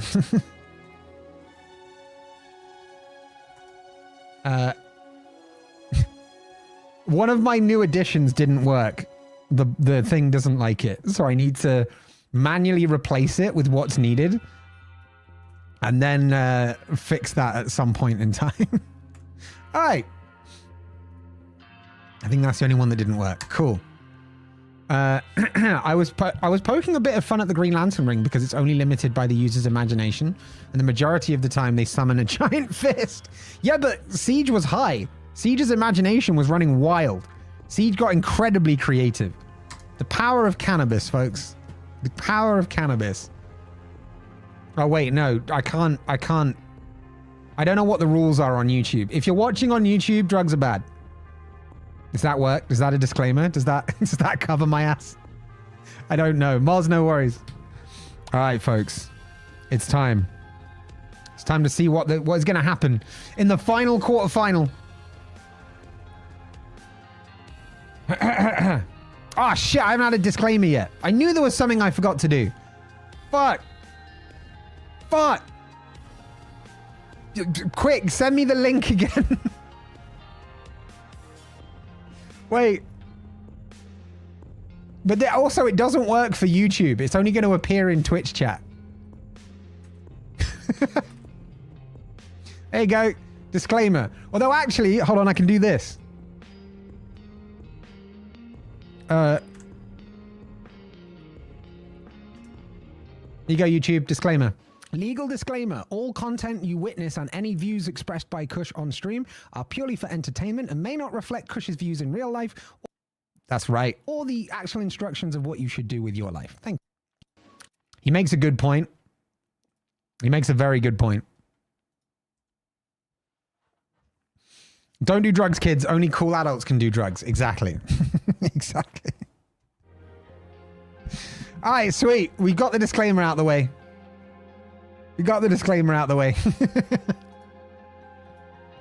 I need that. Let me mark that again to remind myself. Because apparently I missed that one last time. Okay, the final quarterfinal of these battles right here. Not Kush reacting to himself. It's like the Asmund thing where he reacted to the video, like the clip of himself. And then like in the clip, he says something and then he pauses it. He goes, "That's right. Yes." It's just amazing. All right. Boyd versus physicist. That's Hal's thing. Most of the human lanterns seem to fall back on the giant fist more often than not. John tends to be a bit more creative, making miniguns and fighter jets, but the lanterns aren't as creative as they should be. See, that's the thing. They need to smoke up. Then they'd be fine. Disclaimer again and all that. But yeah. Information about Boyd is as follows. Boyd is bringing a magic D20 dice as his weapon that determines the outcome of his actions. Boyd can control some weather, but it isn't clear which in particular. And there appears to be 4 of them. Physicist's weapon is a phone with a direct line to Batman, but he only occasionally answers. Physicist gets distracted all the fucking time, but has an invisibility cloak. This would be interesting. And the fight takes place in the eye of a Sharknado. What fight? What do you mean, what fight? What? Huh? You're getting distracted again, physicist. In the swing, 4 weathers or 4 Boyds? Boyds, because it's trait 2. In the in the swirling chaos of the eye of a Sharknado, where the sky roars with the fury of 1,000 winds, and the air teems with the improbable menace of airborne sharks. Boyd and physicist prepare for a quarter-final battle as surreal as the setting itself. Exactly, Olive, yeah. Boyd, with his magic D20 dice, the arbiter of his fate, faces the challenge not alone, but quadrupled, his ability to mysteriously replicate himself, adding an unpredictable element to the fray. Physicist, armed with a phone that boasts a sporadic connection to Batman and an invisibility cloak, enters the fight. His mind a whirlwind of distractions mirroring the storm around them. Stay hydrated. I will, thank you. As the fight commences, Boyd's first move is to roll his magic D20. Wait, Kush Reactception again. Yeah, it'll be clipped. It'll definitely be clipped, Moss. The dice clatters on the debris strewn... Wait, hold on. Boyd's first move is to roll his magic D20, determining the nature of his actions. The dice clatters on the debris strewn ground, landing on a number that causes... Well, it doesn't say what number. That causes the sky to darken further. A clear indication that Boyd can indeed control some aspects of the weather. A bolt of lightning. Precise and blinding, strikes near physicist. A warning shot that illuminates the 4 figures of Boyd, each ready for battle. Physicist, momentarily distracted by the spectacle of the Sharknado and the sudden appearance of multiple Boyds, fumbles with his phone, attempting to call Batman for advice or assistance. But the call goes unanswered, the caped crusader perhaps too busy with the crises of his own. Realizing he's on his own, physicist dons his invisibility cloak, vanishing from sight, a ghost among the flying sharks and debris. The Boyds the Boyds. It's like a rip-off Wish.com version of the Amazon show The Boys. The Boyds. Like I went to Wish.com and I paid for The Boys and they sent me The Boyds. Oh my god. The Boyds, undeterred, spread out to cover more ground, their eyes scanning the chaos for any sign of the invisible physicist. By the way, contrastly, the invisible physicist is a fucking brilliant name. I might steal that for something. Just FYI. One of the Boyds, perhaps by chance or guided by the unpredictability of the D20, summons a gust of wind that scatters the airborne sharks, creating a momentary clear path that inadvertently reveals the silhouette of physicist, his cloak unable to completely mask his form against the tumultuous backdrop. Seizing the opportunity, another Boyd rolls the D20 again. I need a dice roll sound. He drops it in mud. Hoping for a decisive outcome. The dice lands on a high number, and with a triumphant shout, he summons a localized downpour, a torrential rain that further disrupts the invisibility cloak's effectiveness, making physicist's outline shimmer and flicker in the storm. Physicist, now partly visible and struggling to maintain his focus amid the distractions of the Sharknado and his own innate propensity for distraction, decides to retaliate with intellect. He quickly calculates the trajectory of the flying sharks using his deep understanding of physics to predict their paths. Wait. We might need to call you Fizz after all, because otherwise it's going to give you inherent physics abilities. I've just realized it's now giving you like physicist abilities as a physicist, not just the name physicist. Cheeky. We'll let it go for this one, but next match I'm calling you Fizz. He quickly calculates the trajectory of the flying sharks, using his deep understanding of physics to predict their paths. With a clever maneuver, he redirects the shark towards Boyd, using the wind patterns, a living projectile aimed at disrupting the coordinated assault. Come on, Batman! What has higher priority than helping out this fight? I know, Muzz. It's terrible. It's terrible.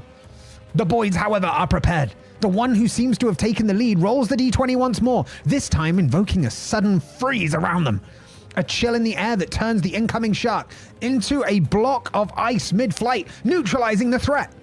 The icebound shark crashes harmlessly to the ground, shattering into pieces. As the battle reaches its crescendo, Physicist, realizing the limitations of his distractions and the unreliability of his Batman lifeline, makes one final attempt to use his cloak to close the distance between himself and the Boyds. But the Boyds...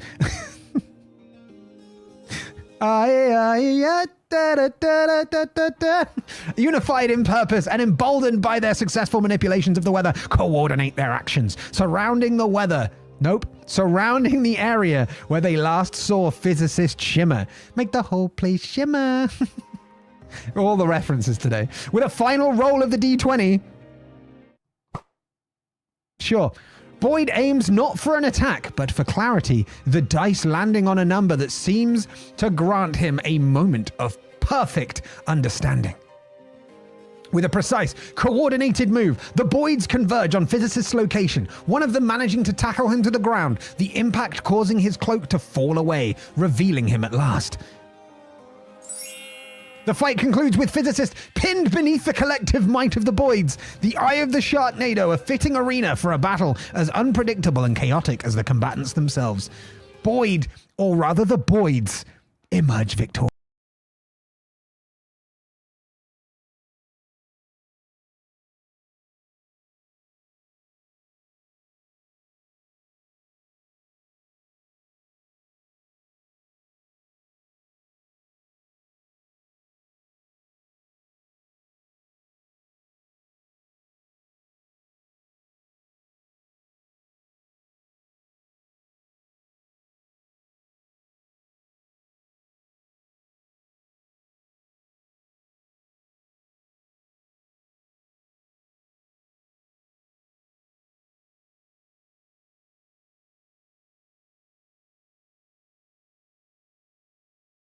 Screen OBS.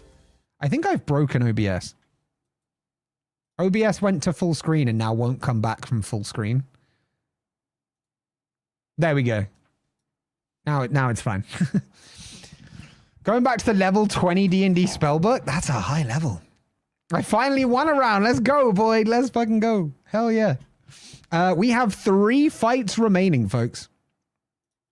3 fights to tell us who will be the winner and of Chat Superfight 8 and become Arcadia's mid-card champion. That's because I'm in the wrong area. Was wondering why the names weren't appearing for me. There we go. Moz. Level 20 is max. Oh yeah, you might need to drop that down a little bit then. That would be, I mean, wait, what level is Wish? Because Wish is God level power, right? And so that's a bit much, probably.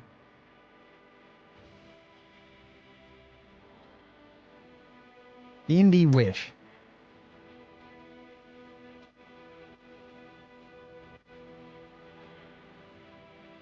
Ninth level. All right, so you can have level 8. You can have level 8, but you can't have level 9. I can't have you doing Wish out here. Because if you do Wish, that's just going to be OP. You know what I mean? Because you can just turn up and be like, I wish you dead, and then they're dead. I mean, if it works, I guess. I don't know if it automatically casts. I've never come across it in the wild. But...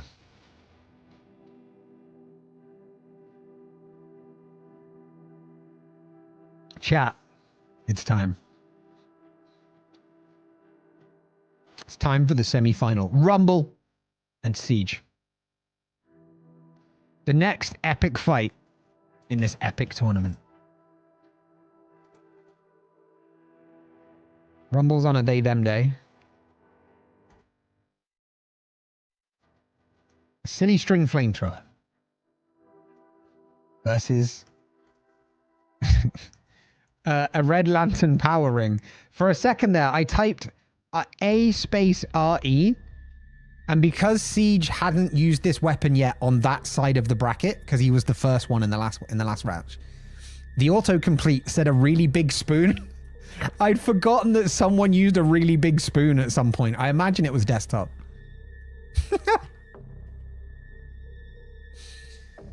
Wish isn't an exact wish. It's more of a monkey's paw. It's pretty much you do. It does what you say it does, though. It's a duplicate any other spell. Yes. But it's OP, right? Because you can wish for anything, you know? All right, where are we at? Okay.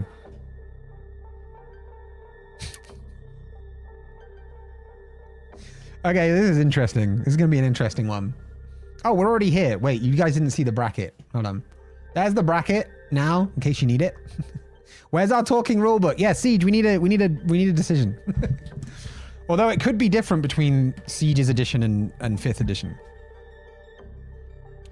The next fight is between Rumble and Siege in the semi-finals. Rumble has a silly string flamethrower.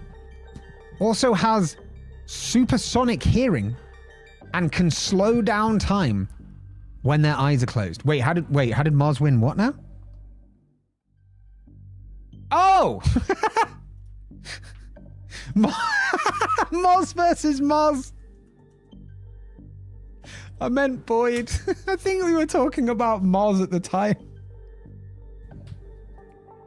Gonna fight myself, watch me. I do that very often. Okay.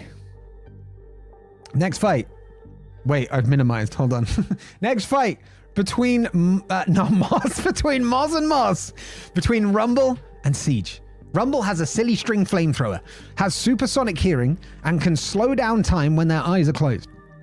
Siege, with a red lantern power ring as the weapon, is stuck on a long game of Contexto, but has a beard made of bees. This fight takes place on the shore of Loch Ness. On the mystical shores of Loch Ness. A setting steeped in legend. Wait, this sounds less like the intro to a fight and more like some sort of real estate advert. Like, wait. I could change up the music for a second. On the wait, no, that's not even it. I needed like infomercial music, but I don't have infomercial music at the moment. But imagine it, right? The infomercial music with like, on the mystical shores of Loch Ness, a setting steeped in legend and mystery. A new development is being formed. Affordable prices for family homes. And just imagine like selling that with that, like the setting steeped in legend is just, oh, chef's kiss of an explanation. Anyway. On the mystical shores of Loch Ness, a setting steeped in legend and mystery, the semi-final round of our tournament unfolds with a clash between Rumble and Siege. Rumble, armed with a silly string flamethrower and gifted with supersonic hearing and the ability to slow down time with closed eyes, stands ready. Siege, wielding a red lantern power ring, took me very long to say that, engrossed in an endless game of Contexto that occupies his mind, and sporting a beard made entirely of bees, faces his opponent with a mix of concentration and readiness. As the battle commences, a serene landscape of Loch Ness becomes a backdrop of confrontation of extraordinary abilities. Affordable housing, Moz, yes. Rumble, aware of the acoustic challenges posed by Siege's bee-beard, Dr. Bees uses the supersonic hearing to pinpoint the exact location of Siege, despite the buzzing confusion. They close their eyes, slowing down time to maneuver through the landscape, their flamethrower at the ready, emitting arcs of silly string that glow eerily in the Scottish twilight. Siege, meanwhile, is momentarily distracted by his ongoing game of Contexto, the challenge of finding the right words intertwining with the reality of the fight.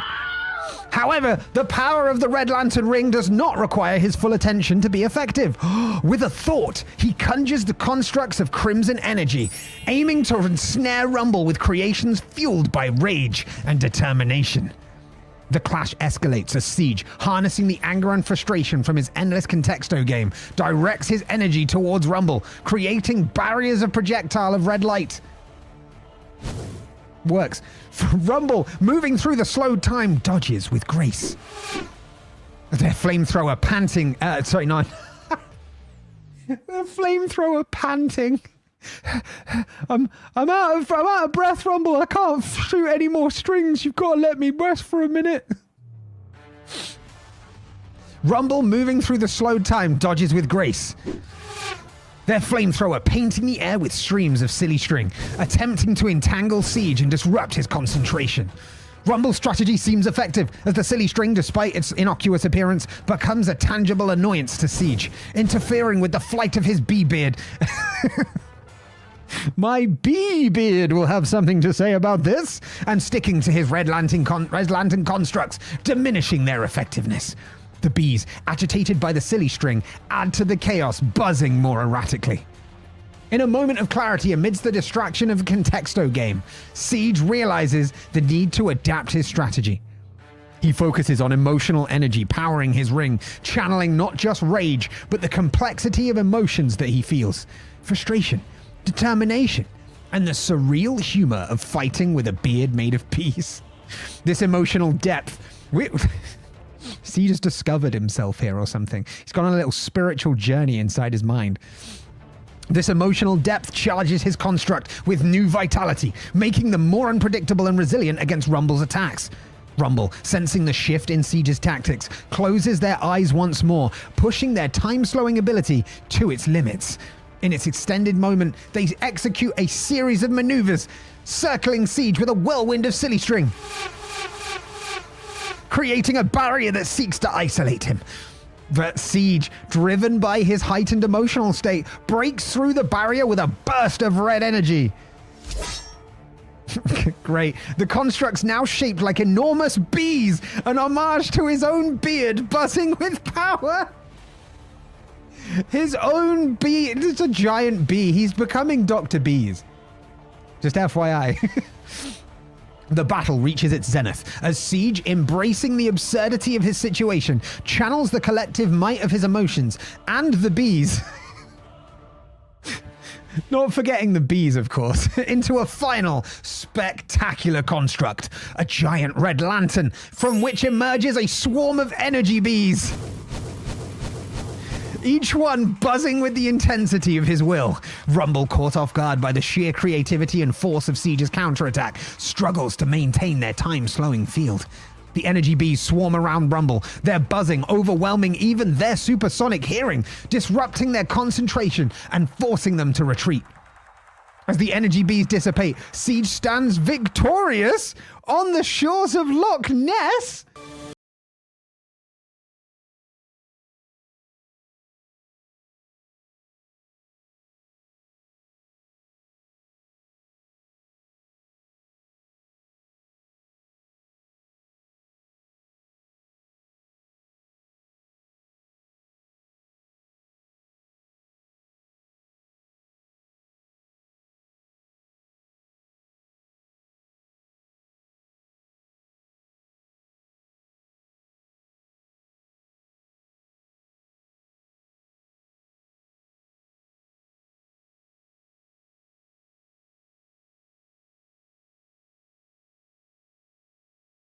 To be Lagar.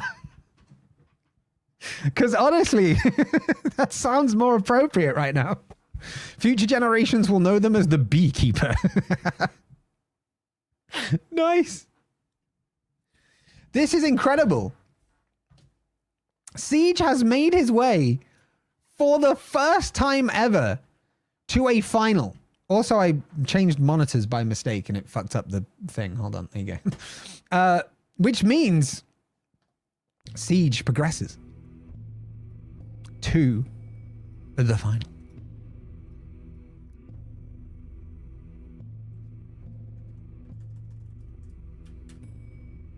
But who will they face?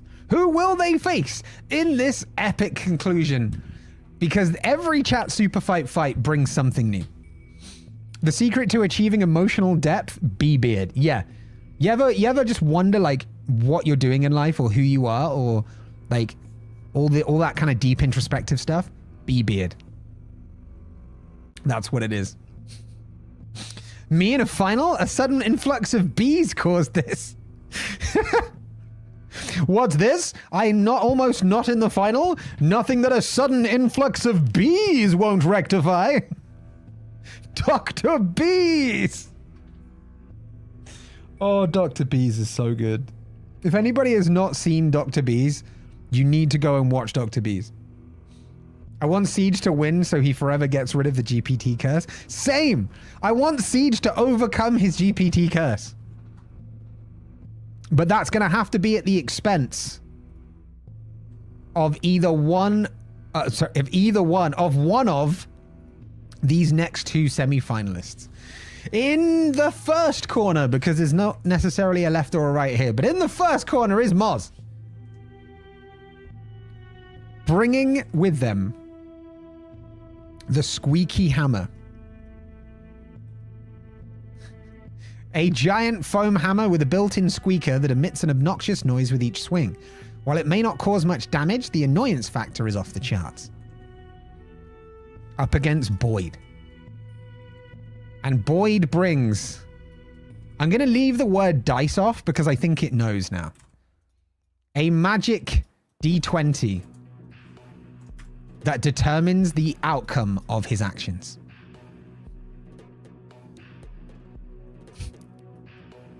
One of the new ones is in here as well, and it's brilliant if you were here for the discussion about Amazon. Oh my God. That was some weeks ago now, but okay.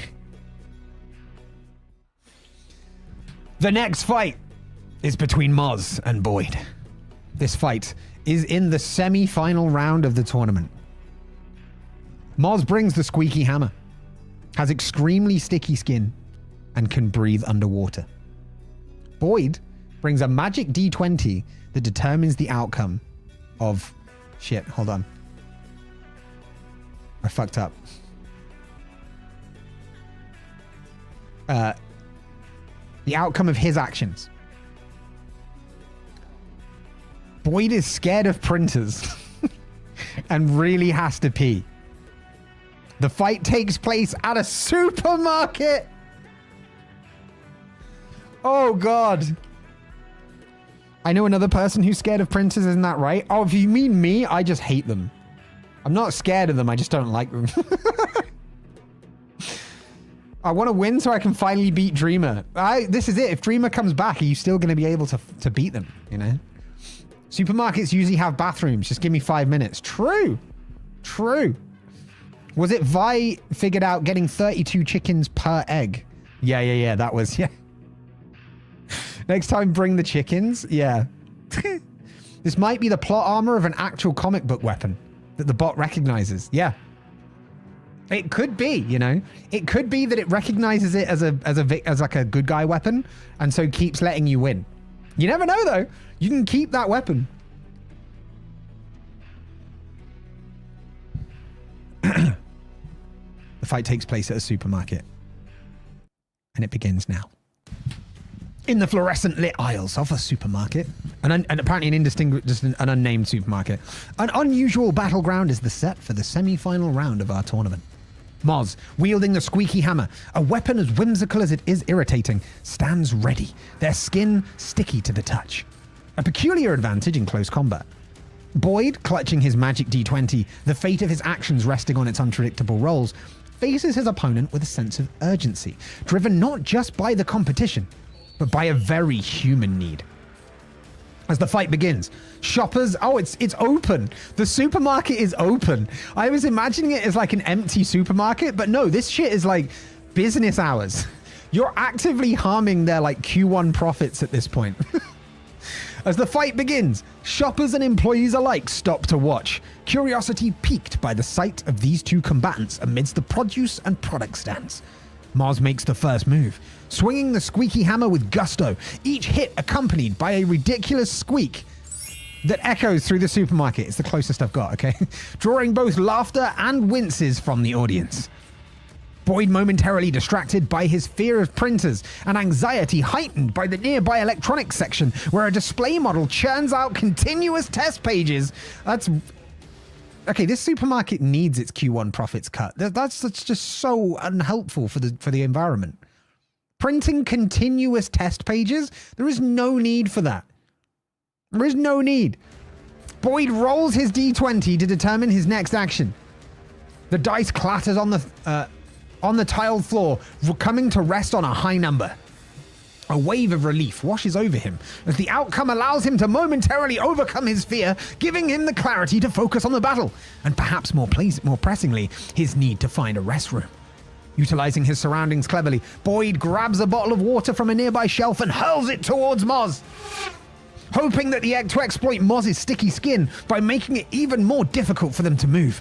However, Moz is ever adaptable and uses their unique trait to their advantage, catching the bottle with a sticky hand and squeezing, directing a stream of water right back at Boyd, turning the supermarket floor into a slippery mess. As Boyd navigates the slippy terrain, he realizes the strategic advantage of Moz's ability to breathe underwater, especially in a setting where spilled liquids are now abundant. How much liquid did you spill? How big was that bottle of water? Boyd just grabbed a bottle of water from a nearby shelf. The water got squirted out, and now suddenly Moz's ability to breathe underwater is coming in clutch. How much water was in that bottle?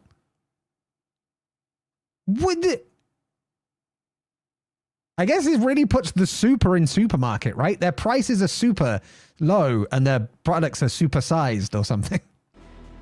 The supermarket is now a pool. Yes. Poolka market. In a stroke of genius or desperation, Boyd's head... I'm still in the last fight. Boyd heads towards the restroom, the call of nature blending with a tactical retreat, his magic D20 in hand to determine if his escape is successful. Moz, in hot pursuit, squeaks their hammer menacingly, the noise level in the supermarket reaching a cacophonous peak. They swing the hammer with precision, aiming to corner Boyd before he can make his escape. The hammer makes contact, but the effect is apparently a sword and more comedic than harmful, the squeaks eliciting more giggles than gasps from the onlookers. In the restroom, Boyd, leveraging the only private moment he might get, rolls his D20 again. Please don't say he's about to roll to see if he misses the seat. Or not misses the seat. I don't pee on the seat, chat. In the restroom, Boyd, leveraging the only private moment he might get, rolls his D20 again, hoping for an outcome that will turn the tide of the battle. The dice, perhaps influenced by Boyd's desperate need, lands on a favorable number, granting him a moment of ingenious inspiration. He exits the restroom, armed with a plan and a makeshift weapon, hand dryer components jury-rigged into a blower, capable of turning Moz's stickiness against them by blasting with a torrent of supermarket flyers and receipts. The final confrontation takes place by the checkout lanes. You decide to move now, right? Where Boyd's creation proves effective, the air filled with paper sticking to Moz and hindering their movement. Yet Moz, resilient and resourceful, finds a way to use the debris to their advantage, creating a camouflage of sorts that allows them to close in the distance unnoticed. In a surprising twist, Moz abandons the squeaky hammer, engaging Boyd in a sticky handshake that immobilizes him long enough for Moz to claim victory through sheer tenacity and strategic use of their trade.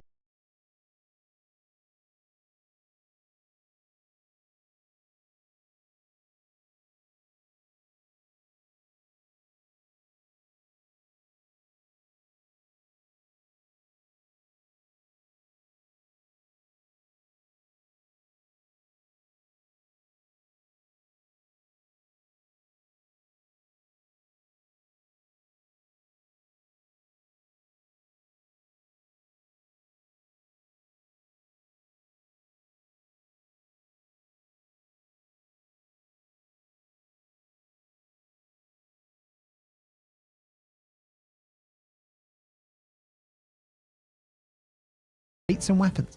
Boyd, though defeated, earns respect for his creativity and his valiant struggle against both his opponent and the pressing call of nature. The supermarket, its aisles now a bizarre tableau of battle. It loves the word tableau today, right? Yay, Fran Edits, welcome on in. How's it going? Thank you for the YouTube sub. I appreciate you. Is what you're saying true? Is what you're saying true? Because if so, that's pretty freaking lit.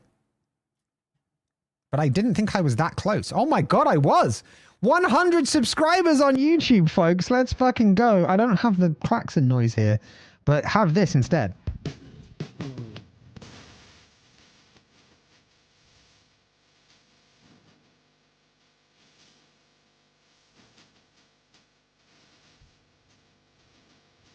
Oh, I'm so sorry, chat. I'm sorry. I just got carried away there. Happy 100 subbies. How fucking yeah. Fran, thank you for the sub. I appreciate it. 100 subs, baby. Let's go. Just got to get 900 more and then I can start monetizing YouTube. Incredible. Yes, Moz. What's up? What's up? Are you about to tell me of some like old thing I promised to do if I ever hit 100 subs or something? Because whatever it is, I don't remember it and no. But I'd be interested to find out. But hell yeah, 100 subs on YouTube, baby. Let's go. The audience is growing. The audience is growing. It's going to get Twitch size at some point. Maybe. Right, back to the bracket. One more fight, folks. We have one last fight. And it's going to be between Siege and Boyd. Now, if I remember correctly, wait, no, it's Moz. Sorry, Siege and Moz. Oh, well, that kind of ruins what I was about to say, but that was my reaction to the Careless Whispers. Oh, sorry, yeah, I really put the Careless in Careless Whisper there. Sorry about that. All right. I was going to say, it is my recollection that Boyd hasn't been in a final either, so we will have a first-time champion. Moz has been in a final, but got beaten by Genki. Because I'm pretty sure that was the first one ever. Let me check the Discord real quick.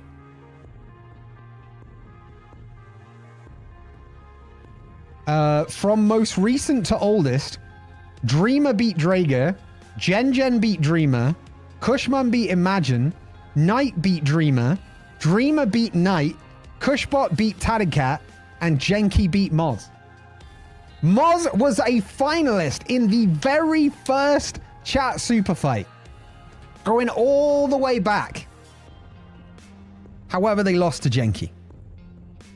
Since then, Moz has gone out in the quarterfinals to Kushbot. Gone out in the first round to Imp. Did not take part in Chat Superfight 4. What the fuck, Moz? Or 5. Moz, where? Oh, no, wait. You did take part in 5. You lost to Siege in the first round. Oh, shit.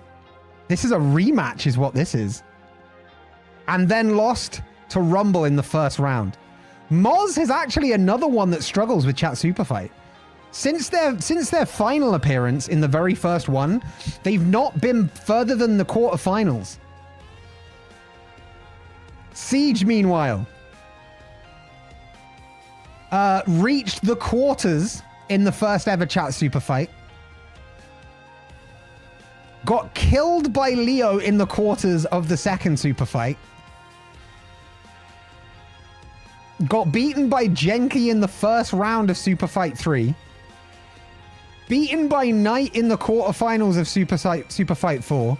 And was again beaten by Knight in the quarterfinals of Superfight 5. Then lost in the quarterfinals to Rom. Where were you in that one? You then lost in the first round to Drager.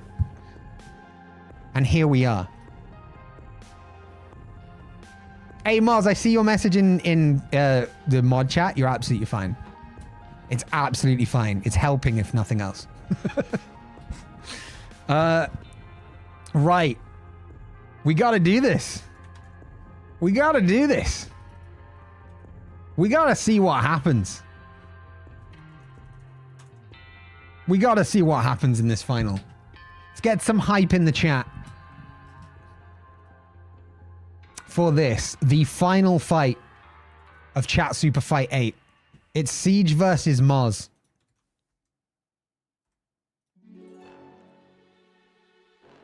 Who will take it? Siege is 1 foot tall and has supersonic hearing. Moz is on fire and it might hurt. Okay, remember how I said Wish was OP? You know how we have the can kill with just a wink or a kiss or a touch? I added Wish to that list. But for clarity, the reason this is okay is because it's generated by the GPT, right? That's just part of the good luck, bad luck thing. I feel like Siege is going to have to overcome this. And the fight takes place in the casual arcade basement where the Moz and Imp live. Oh shit. Okay, if the GPT was ever going to buy us a fight against Siege, it's, you know, I feel like this is the latest troll, right? It's like, it was like, oh yeah, Siege, you can make it to the final this time. You can make it to the final. You can do this. And then it just skews everything in Moz's favor. But how will it go? Let's find out. In the shadowy confines of the casual arcade basement, a realm known only to the Moz and Imp, and steeped in the lore of countless digital battles. The stage is set for a Nope. Hold on. I may have forgotten to update the round. There we go. Final round. Nope. Hold on. Whatever that was doesn't count. All right. we try this again. In the shadowy... Okay, that was actually the same start. In the shadowy confines of the casual arcade basement, a realm known only to the Moz and Imp, the final round of our tournament unfolds. A climactic battle between Siege and Moz that promises to be as intense as it is unique. Siege, with their Red Lantern power ring and a mere 1 foot tall stature, equipped with supersonic hearing, faces Moz, wielding the squeaky hammer. And wait, my pronouns are incorrect too, and Siege's. Oh, fuck, I got you the wrong way around. Hold on. They say third time's a charm, right? Hold on. Fucking hell. All right. False start number 2.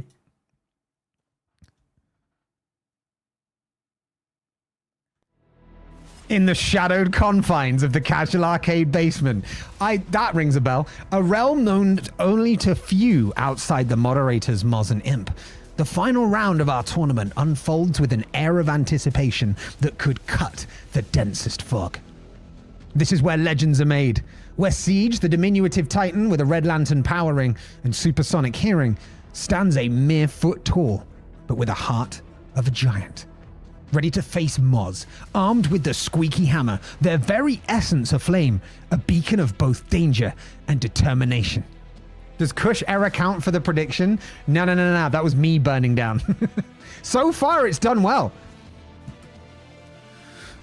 The basement, usually a place of strategy and planning for the Moz, has transformed into an arena of destiny. Hold up, what the fuck are you planning? What are you planning in the basement? Stop it. Moz, their body wreathed in flames, that highlight the seriousness of their intent, wields the squeaky hammer, not just as a weapon, but as a symbol of their unyielding spirit. Siege, despite his small stature, radiates power. The Red Lantern ring on his finger, glowing ominously, a testament to his resolve and his unique abilities. As the battle commences, Siege uses his supersonic hearing to navigate the basement's labyrinth layout. Apparently very fast, dodging Moz's fiery assaults with agility that belies his size. The ring pulses with crimson energy, creating constructs that serve both as a shield and a spear against Moz's relentless advance. Moz, in turn, swings the squeaky hammer with a ferocity that fills the air with its maddening noise. Nope. Sure. A sonic weapon that tests even Siege's enhanced hearing. The duel is not just a clash of weapons, but of wills, as each combatant draws upon their deepest reserves of strength. Moz's ability to kill with just a wish hangs over a shadow over the fight, a power held in check by the unspoken rules of engagement, a mutual respect for the challenge at hand. I like it. The respect to not just throw it out straight away. Nice.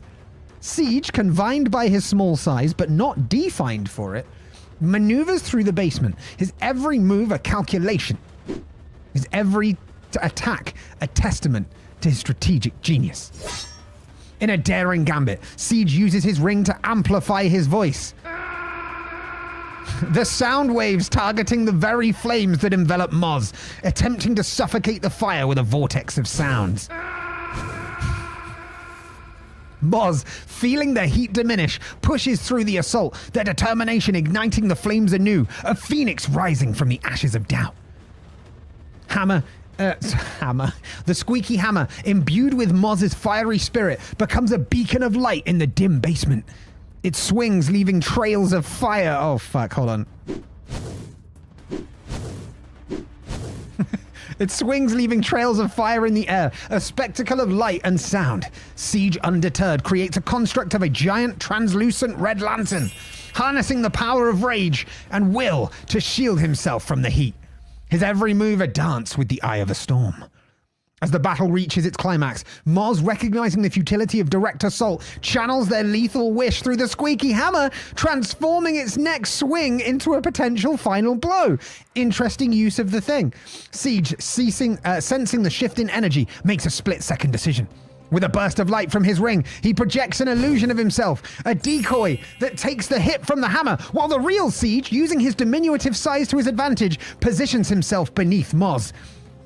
In that moment of confusion, Siege channels all the emotional energy, the rage, the determination, and the willpower into a single, focused blast from his ring. Targeting the base of the flames that envelop Moz, seeking to extinguish the fire at the source without harming Moz directly. The basement, illuminated by a clash of fire and light, falls silent as the energy dissipates. Moz stands, the flame extinguished, looking down at Siege, who, despite his size, stands tall and victorious. There you go, folks. The fight concludes not with a wish or a hammer blow, but with a demonstration of ingenuity and respect. A battle that tested the limits of their abilities and the depths of their spirits. Siege is declared the champion of the tournament, a victory earned through courage, strategic brilliance, and a heart that refused to acknowledge the limitations of size. Moz, though defeated, remains a figure of immense power and respect. Their flames dimmed, but not extinguished. A reminder of the fierce competition that defined this final round. The casual arcade basement, witness to this epic showdown, becomes a legend in its own right. A place where history was made, where fire met rage, and where champion was crowned under the most extraordinary of circumstances. Claps in chat for Siege.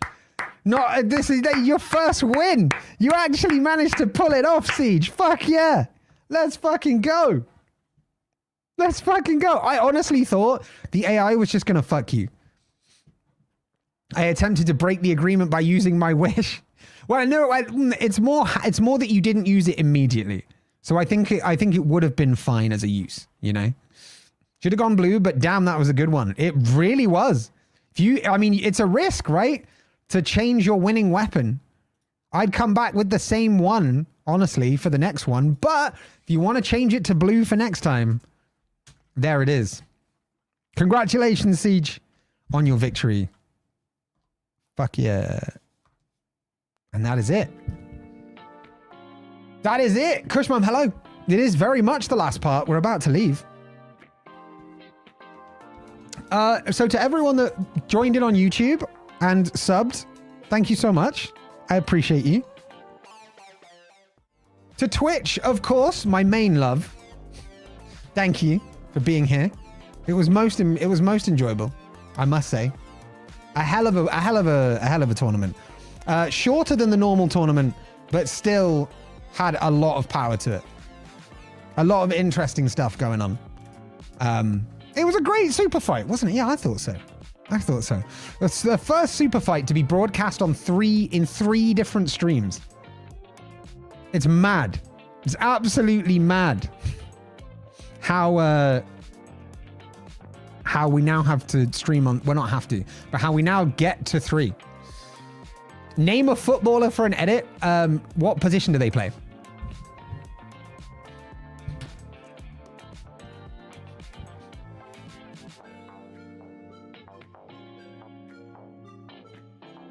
It's just my month, it seems. Arcade champion and Superfight.